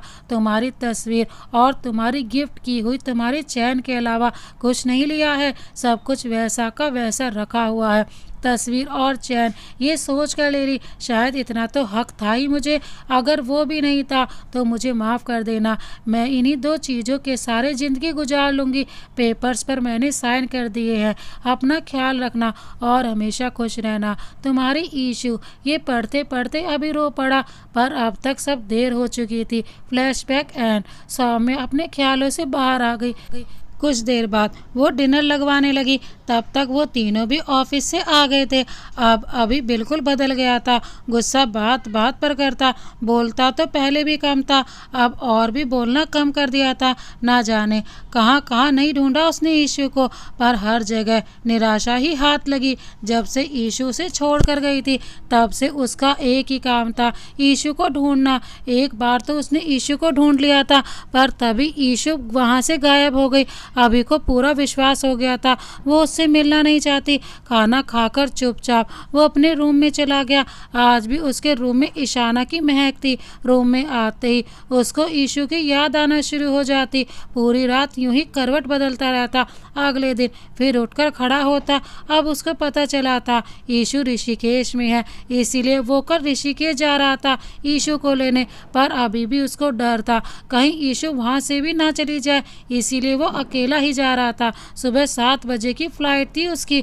वो चेंज करके बालकनी में खड़ा हो गया। उसको वो दिन याद आ गया जब ईशू बड़ी ही देर तक उसको देखती रही थी, पर अभी ने नहीं देखा। अगर वो देखता तो ईशू उसकी भरी आंखें देख लेती, पर ईशू की आंखों का दर्द उसको आंखों में भी था। वो ईशू के रूम की तरफ देखता हुआ बोला, कल तो मैं तुमसे मिलूंगा ईशू, प्लीज़ पहले की तरह मत करना, मुझे माफ़ कर देना ईशू प्लीज़। अगले दिन वो बिना बताए ऋषिकेश निकल गया। शाम तक वहाँ पहुँच गया। उसका वहाँ फ्लैट था, तो कुछ देर आराम करने के बाद वो ज़रूरी सामान लेने निकल गया। ईशू भी किसी काम से बाजार आई हुई थी। उसने जैसे ही अभी को देखा तो उसकी आंखें फटी की फटी रह गई, दिल धक करके रह गया। उसका पूरा चेहरा पसीने से भीग गया था। उसने जल्दी से ऑटो लिया, तभी अभी की नज़र उस पर पड़ गई। वो ऑटो के पीछे भागा, पर तब तक देर हो गई थी। ईशू ऑटो में बैठकर चली गई थी। ईशू का पूरा शरीर कांप रहा था। जल्दी से वो अपने घर पहुंच जाती। वो घर की घंटी बजाती है, तभी वो बेहोश हो जाती है। तभी गेट रिया खोलती है तो रिया ईशू को बेहोश देखकर हैरान हो जाती है। वो चिल्ला कर कहती है, ईशू क्या हुआ तुझे? वो बड़ी मशक्क़त से उसको संभाल कर अंदर लाती है और उसको बेड पर लेटाकर डॉक्टर को कॉल कर देती है। डॉक्टर आकर उसका चेकअप करता है और कहता है ये पिछले कई दिनों से डिप्रेशन में थी, आज कुछ ज़्यादा ही स्ट्रेस किया है, घबराहट के कारण ये बेहोश हो गई हैं।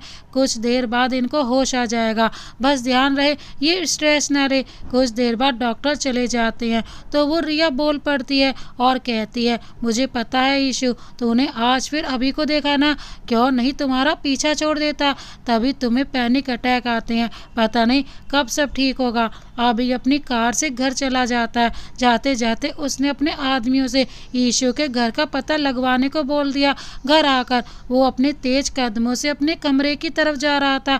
वो धड़ाम से अपना कमरा बंद कर लेता है और अपनी चीज़ों को फेंकने लगता है। कुछ पल बाद उसका गुस्सा शांत हो जाता है तो वो अपना सिर पकड़कर बेड के किनारे बैठ जाता है। उसकी आंखों से आंसू बहने लगते हैं। वो चिल्लाते हुए कहता है, क्यों क्यों छोड़कर चली गई तुम मुझे? ये जानते हुए भी मैं तुम्हारे बिना नहीं रह सकता। मुझे देर हो गई अपनी गलतियां समझने में।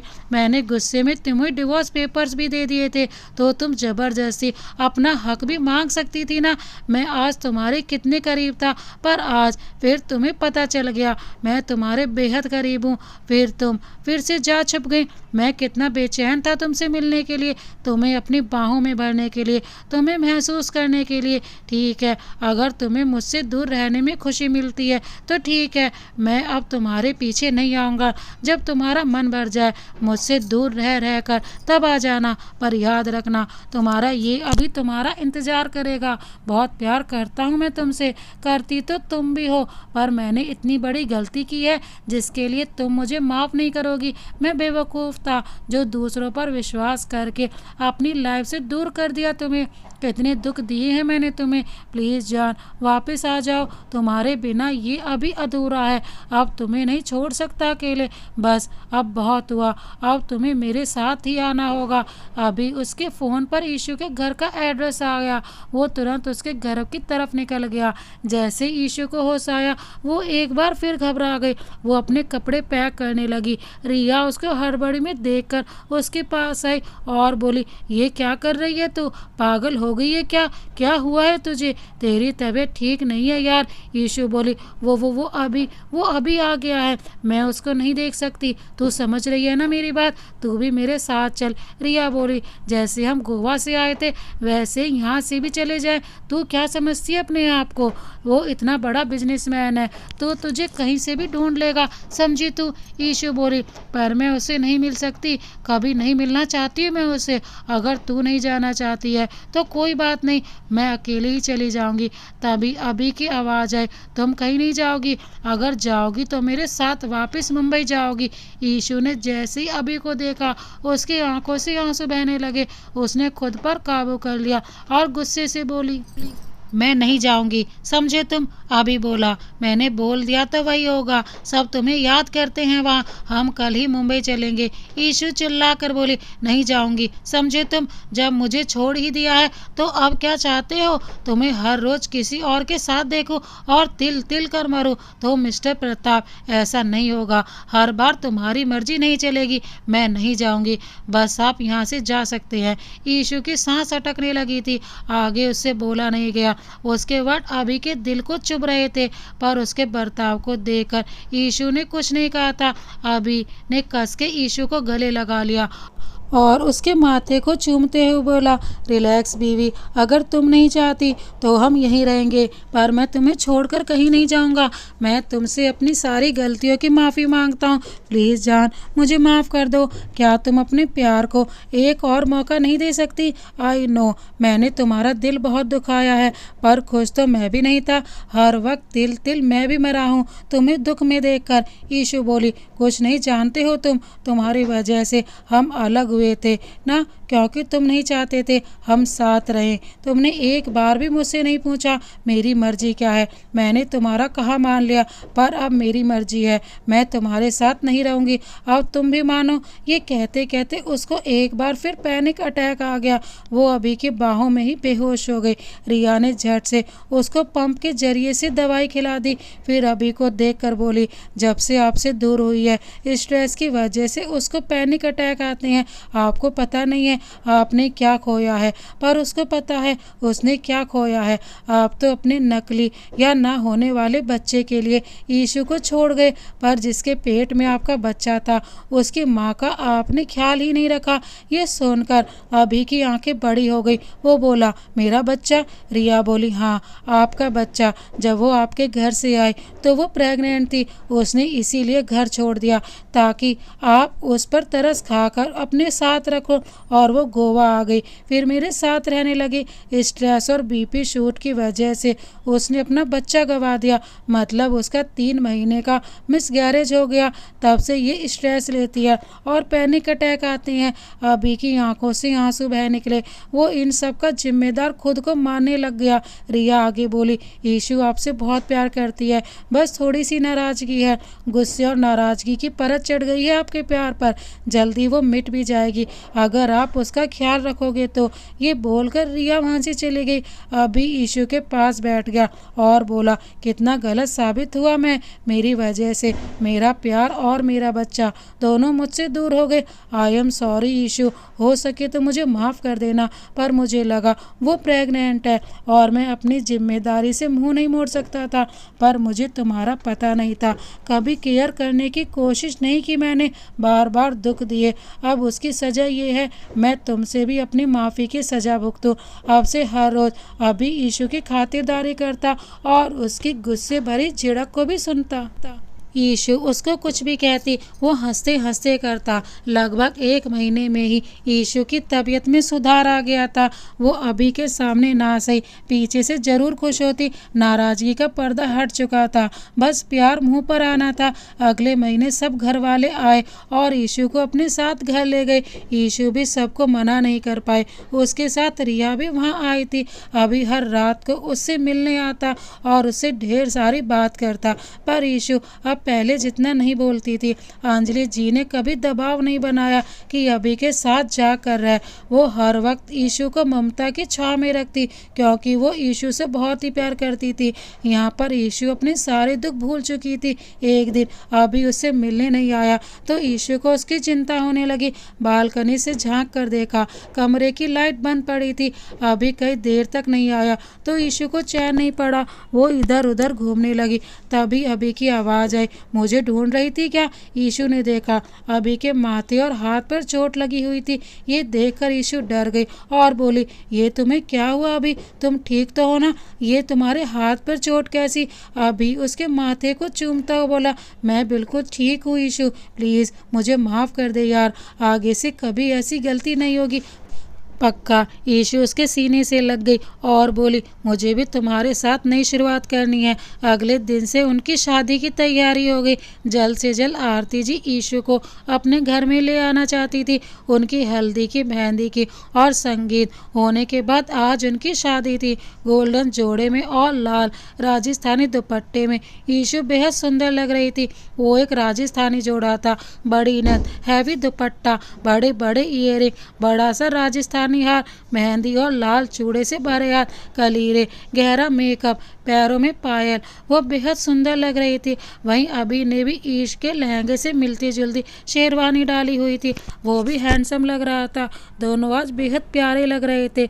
वरमाला के बाद दोनों मंडप पर बैठे हुए थे। सौम्या ने उनका गठबंधन कर दिया तो अभी बोला, भाभी इतने अच्छे से बांधना कि ये गठबंधन जो कभी ना टूटे। उसकी बात सुनकर सब खुश हो जाते हैं।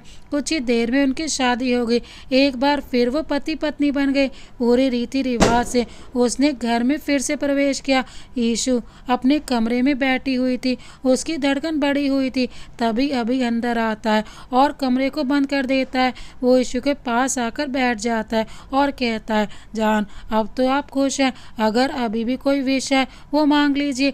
यीशु उसके गले लगकर कहती है, मुझे माँ बनने का एहसास जीना है, पर अब की बार मुझे खुद से अलग मत करना। अभी कहता है, जान मुझे माफ़ कर दो, मैं भी उस एहसास को नहीं जी पाया। शायद वो अपनी किस्मत में नहीं था, पर हम बहुत किस्मत वाले हैं जो दोबारा मिले।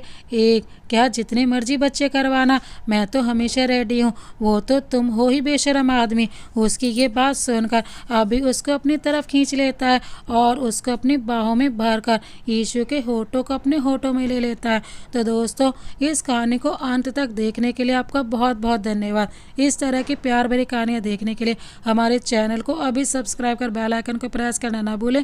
मिलते हैं एक और नई प्यार भरी कहानी के साथ। अगर ये कहानी आपको पसंद आई हो तो लाइक कर प्यारा सा कमेंट कर दीजिएगा। Thank you so much. Vande Mataram.